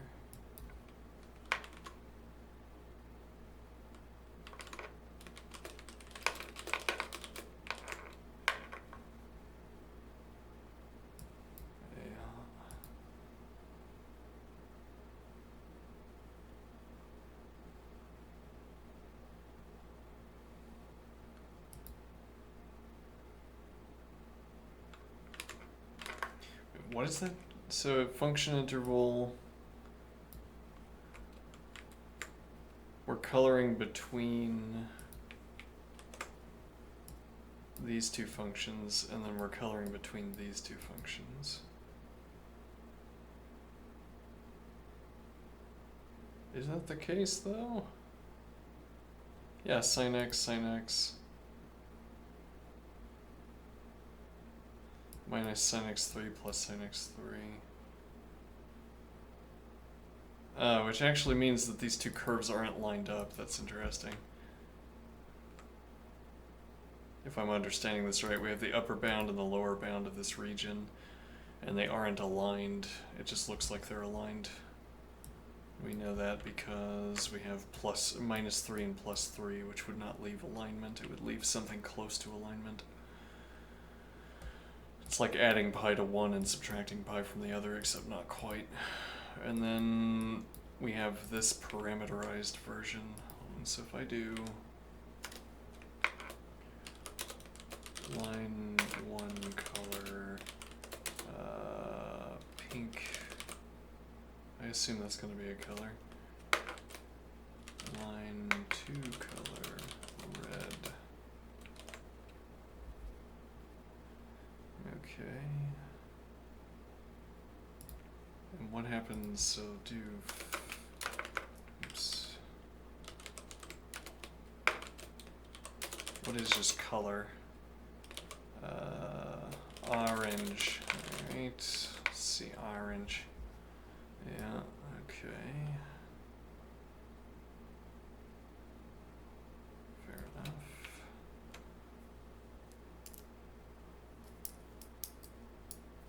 This is a little bit like learning lean to work through axiomatic set theory, except that we're doing this and we're not learning lean at the moment.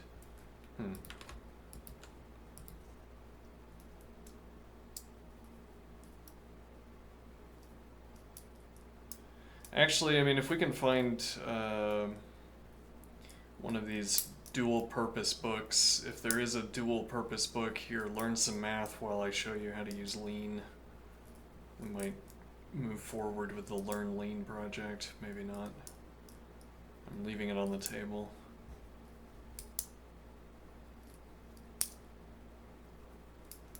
Oh, so there's a point about the order of rendering. I'm not sure that I care about the order of rendering, but yeah, I don't know. It's just nice to know what your output's gonna be, I suppose.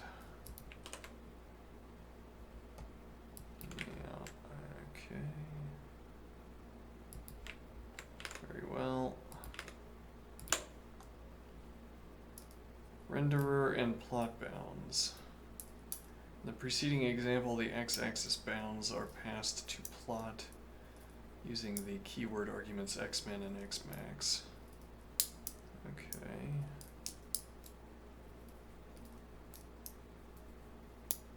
The bounds could easily have been passed and either call to function interval instead. In both cases, plot and function interval work together to determine the y-axis bounds large enough for both renderers. Okay.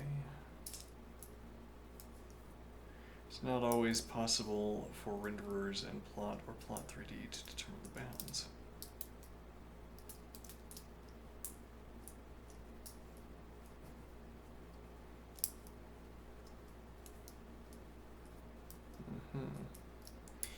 There is a difference between passing bounds to renderers and passing bounds to plot or plot 3D. Bounds passed to plot or plot 3D cannot be changed by a renderer that requests different bounds.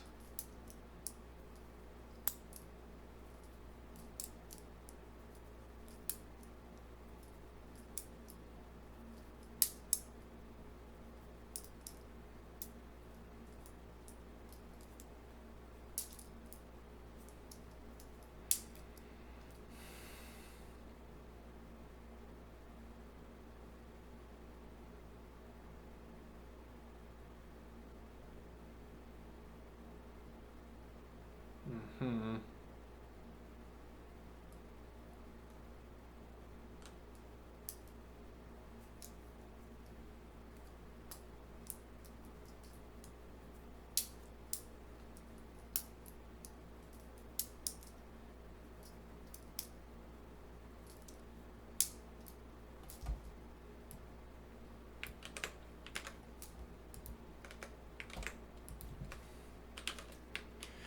Yeah, if we shrug off this instruction and we get an error later.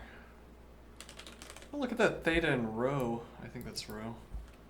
It's nice. Rho, that's pretty nice, yeah. Let's see. Oops.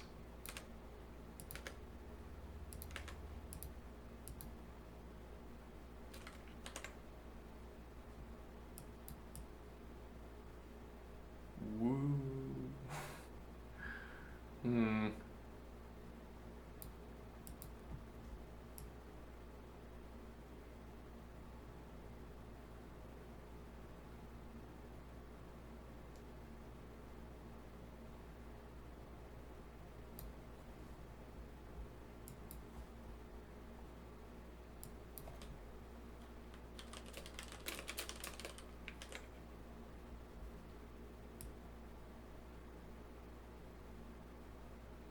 Why it does that.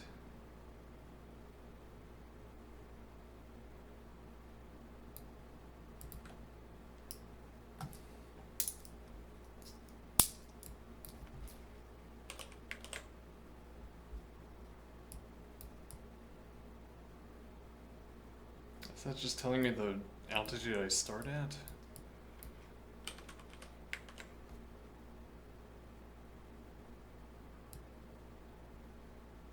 Yes. Maximum altitude is 90. What if I do 91? What if I do 91? Curses. What if I do 105?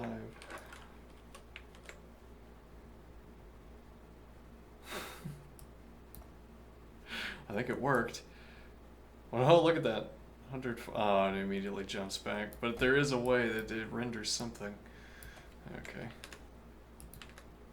I'm the reason you have to handle edge cases. Passing bounds to plot 3D that are smaller than -1 to 1 by -1 to 1 by -1 to 1 cuts off the 6 axial poles. Uh-huh.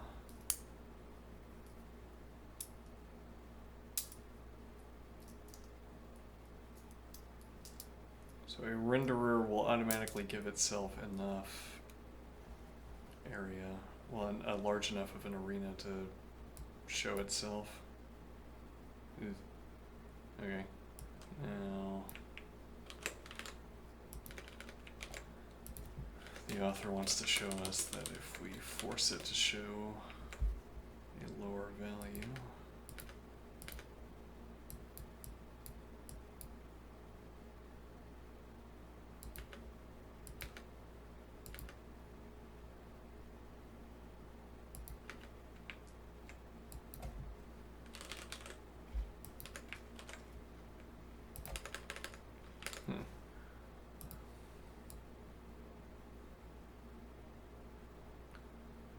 the sphere is cut down to the size of the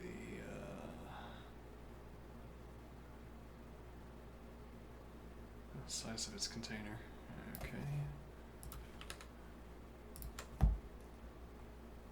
Plotting multiple 3D renderers.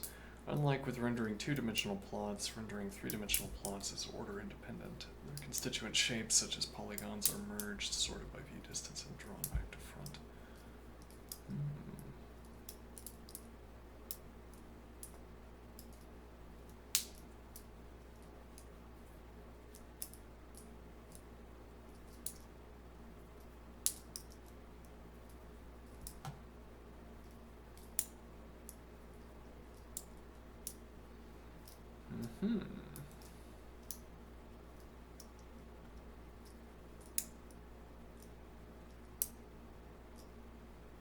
Alpha is transparency, opacity.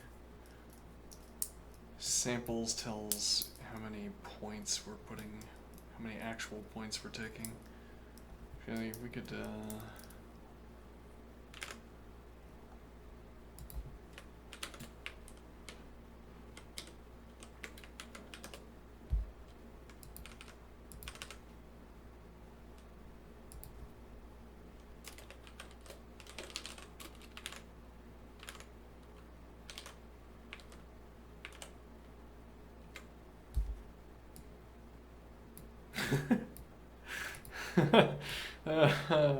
the default sample value is substantially higher, but it still renders a sphere.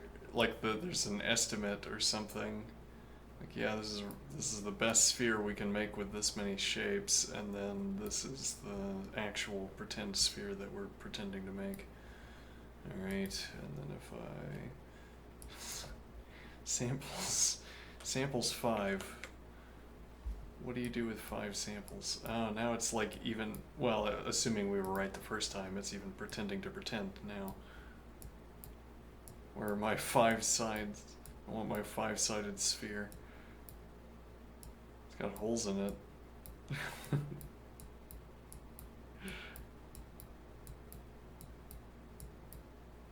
Oh, you can see through it all the way to the other side. Now show me a 3-sided sphere.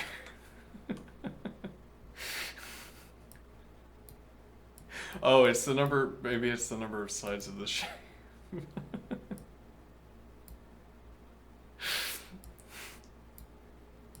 My 3-sided sphere. I mean, there's only one direction to keep going. 2-sided sphere. Nope. I decline. Yeah. Very well. That's sensible.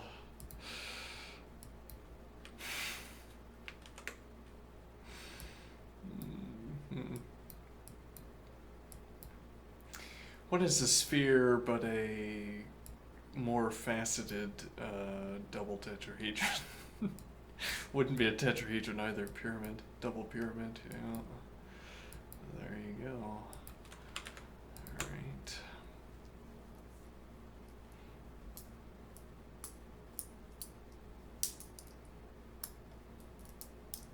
Colors and styles. In papers, don't tell me what to do in my papers. Stick to dark, fully saturated colors for lines and light desaturated colors for areas and surfaces. Papers are often printed in black and white, and sticking to this guideline will help black and white versions of color plots turn out nicely. To make this easy, Plot provides numbered colors that follow these guidelines that are designed for high contrast in color as well. When used as line colors, numbers are interpreted as dark, fully saturated colors. When used as area or surface colors, numbers are interpreted as light, desaturated colors. I see.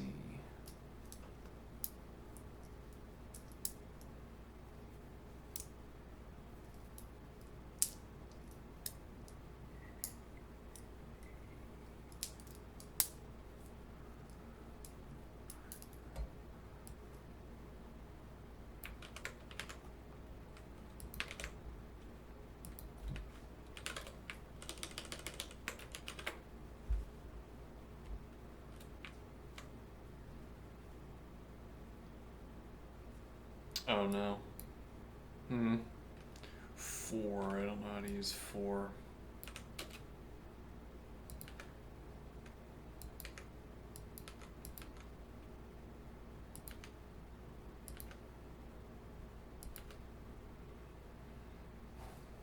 Well, that would be a learning project. Yeah. Let's see.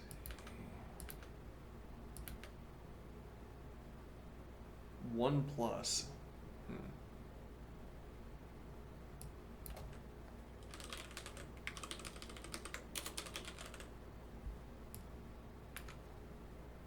Could figure that out. That would be another project. Yeah, I'm kind of losing my interest. Oh, we're right at the end of introduction. Look at that. Alright, let's see. And then we can look at, see if how much I can figure out about for list. There's a lot of for commands we're not using because we don't know how to use them. Color 0 is black for lines and white for areas. Alright, colors 1 through 120 are generated by rotating hues and adjusting to make neighbors more visually dissimilar. Let me see. 0 is black for lines and white for areas. Okay. Interesting.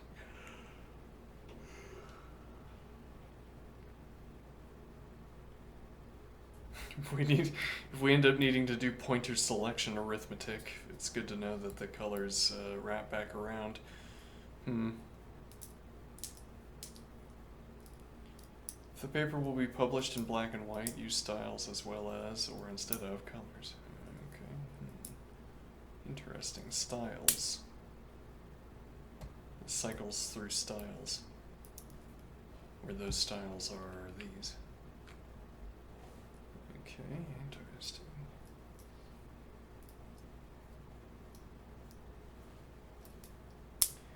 Alright, I believe it. Alright. Bracket list. Alright, so we want to figure out for list. Not for each. No, indeed.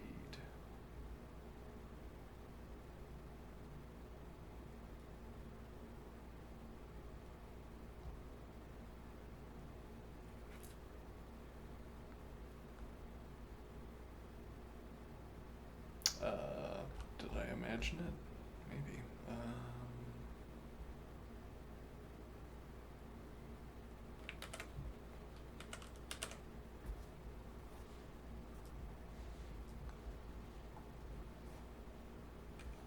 What was this? /list. Iterations and comprehension. Okay, interesting.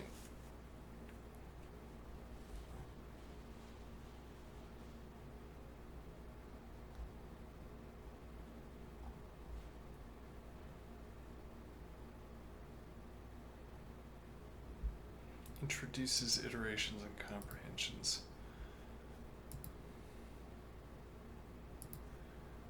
The for family of syntactic forms support iteration over sequences.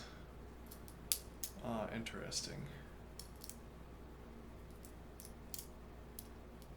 Which raises the possibility that the reason why our streams are all so bad. Well, so we had a leak code problem recently where we made a sequence in combinations. Okay, and let me think here. Made in combinations, okay.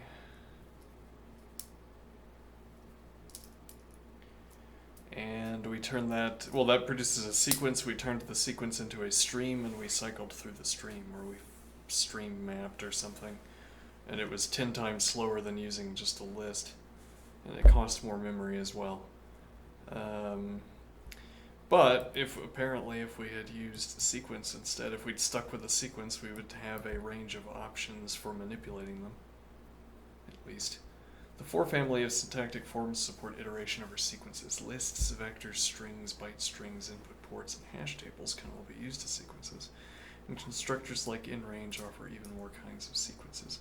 Variants of 4 accumulate iteration results in different ways, but they all have the same syntactic shape. Simplifying for now, the syntax of 4 is, okay, a for loop iterates through the sequence produced by the sequence expression. For each element of the sequence, 4 binds the element to ID, and then it evaluates the bodies for side effects. 4 side effects, interesting, okay.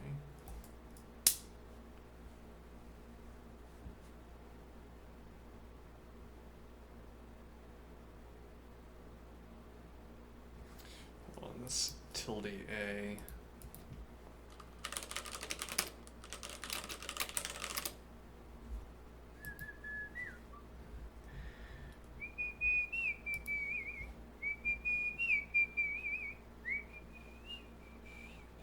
Converts each value to a string in display mode.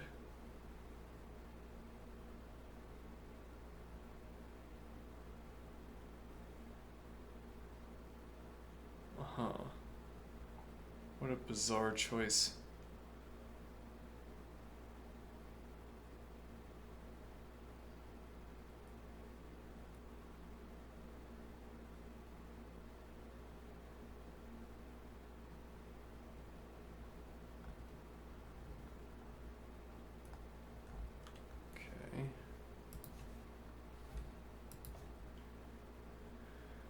Now, so these are evaluated for side effects. Okay, so for each was an example of this, or at any rate, we've used for each to evaluate a list for its side effects. The for list variant of for is more racket-like.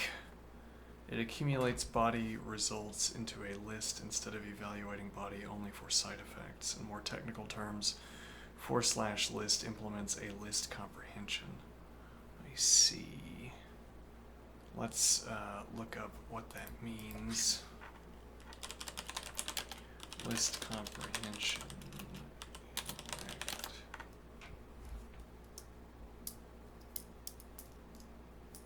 List comprehension, sure. A list comprehension is a syntactic construct available in some programming languages for creating a list based on existing lists. It follows the form of the mathematical set builder notation, set comprehension, and is distinct from the use of map and filter functions. Consider the following example in mathematical set builder notation. S equals the set containing its elements 2 times x, such that x is an element of the naturals and x squared is greater than 3. More often, S is equal to the set containing its elements 2 times x, such that x is an element of the naturals, so without the bar but the colon instead. Okay.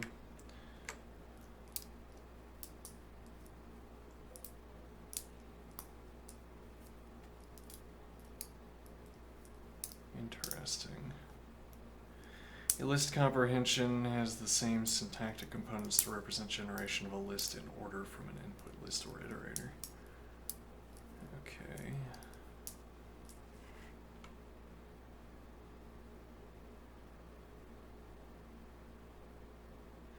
Actually, our limited exposure to set LX is sort of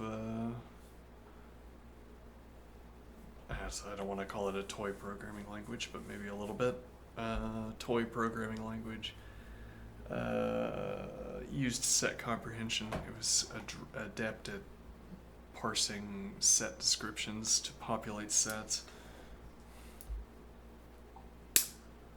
Looks like that's what this would be doing. Okay.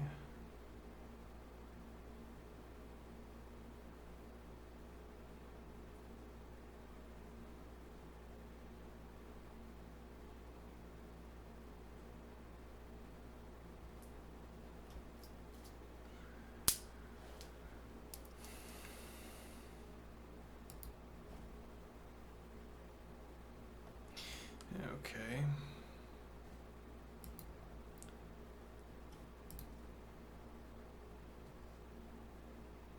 So /list.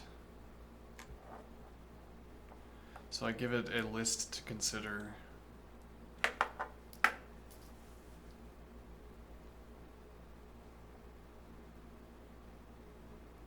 Okay. Why is this different from saying map?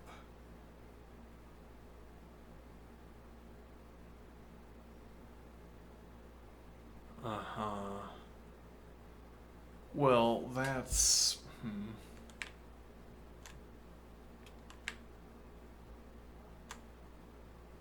/list I ABC.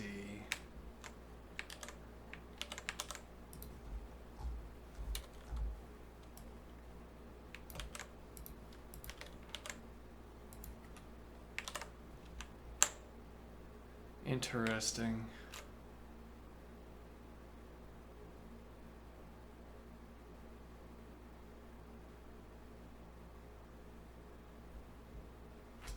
Huh. Should we have a competition? Actually, I don't know how to generate large strings. Let's think. Yeah, actually, I do know how to generate large strings. So we could generate a large string and then produce a function that cycles through it.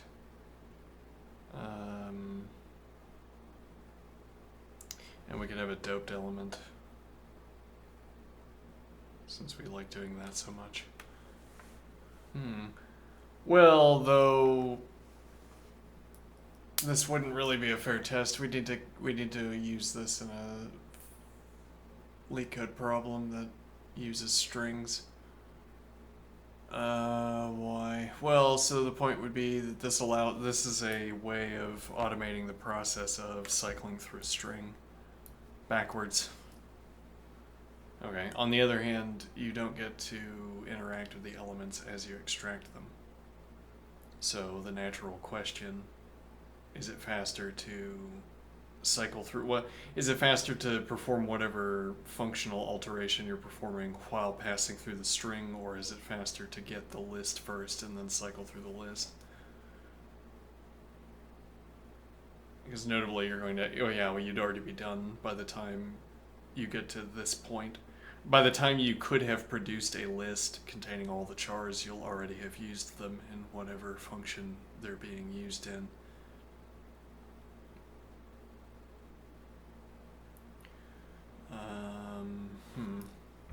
Though, interesting that this is available. Could be used in smaller cases, so I don't have to write a helper function or something. But we could also test it for speed. I just don't have time to do that right now. Full syntax of for accommodates multiple. Well, it's just interesting. So these are default functions, as it were. Like there's no For in this context is like saying cycle through string, and list means put the contents into a list. For cycle through this list. For each element in this. Well, so it's able to look at this comprehension is able to look at a primitive data object and know what to do with it. Or here an integer, which could be a primitive data object, I guess. The full syntax of for accommodates multiple sequences to iterate in parallel. And, interesting. So we could have...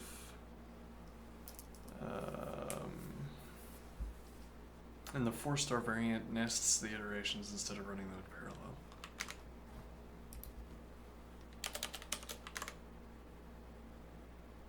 The full syntax of for. Yeah, so we would need to look at more arguments, optional or in otherwise, I suppose. Okay. More variants of for and for. And the 4-star variant nests the iterations instead of running them in parallel. More variants of for and for accumulate body results in different ways. In all of these variants, predicates that prune iterations can be included along with bindings.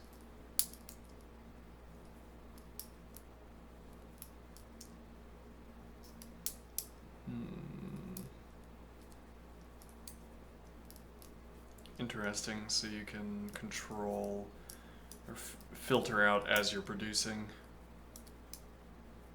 Before details on the variations of for, though, it's best to see the kinds of sequence generators that make interesting examples.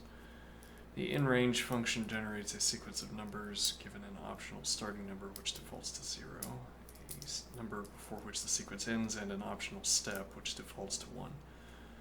Using a non-negative integer k directly as a sequence is shorthand for in-range k. Okay.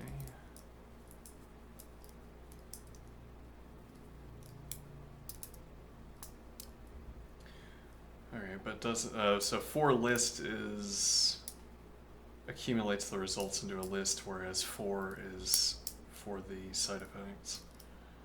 The in-naturals function is similar, except that the starting number must be an exact non-negative integer which defaults to 0, the step is always 1, and there is no upper limit. A for loop using just in-naturals will never terminate unless a body expression raises an exception or otherwise escapes.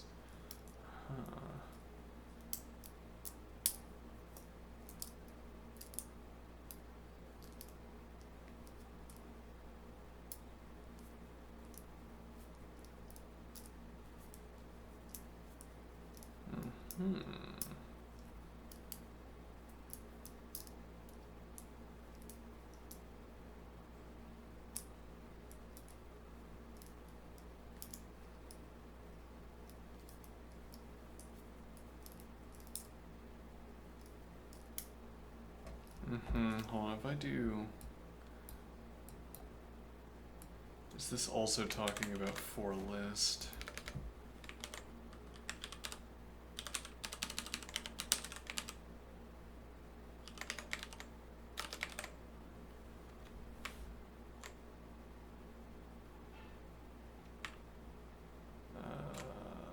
Let's see.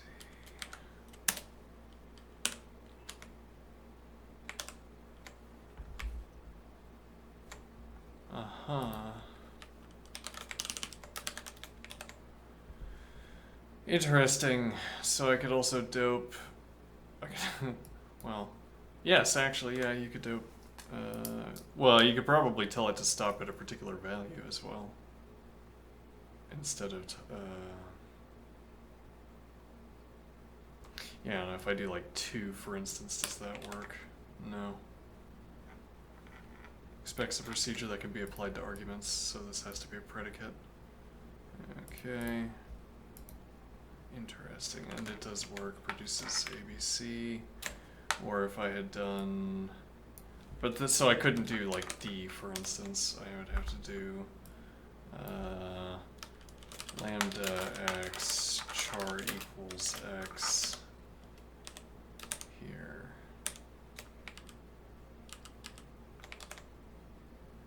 Yeah. Sequence constructors like inList, inVector, and inString simply make explicit the use of a list vector or string as a sequence.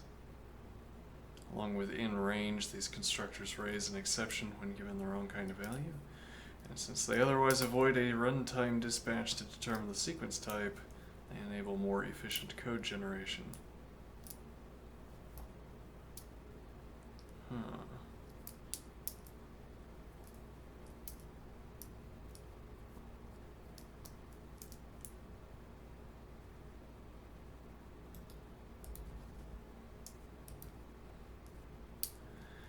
Ideally, a for iteration should run as fast as a loop that you write by hand as a recursive function invocation. A handwritten loop, however, is normally specific to a particular kind of data, such as lists. In that case, a handwritten loop uses selectors like car and CDR directly, instead of handling all forms of sequences and dispatching to an appropriate iterator.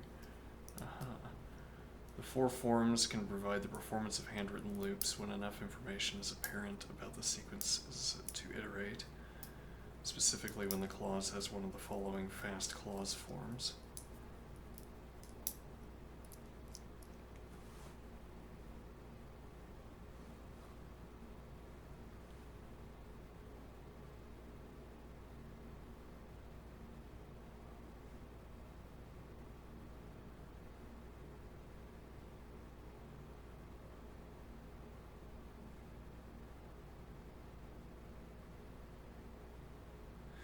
So there was one of the recent LeetCode problems we were solving had a good solution from mutable lists. We should have done that. We should have used the mutable list solution.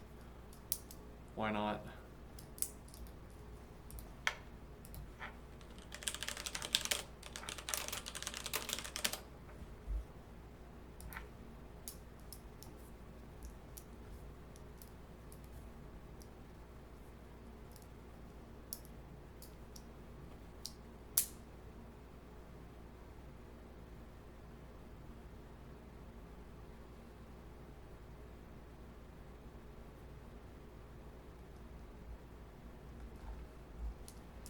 Alright, I'm running out of juice quite quickly. I have to go.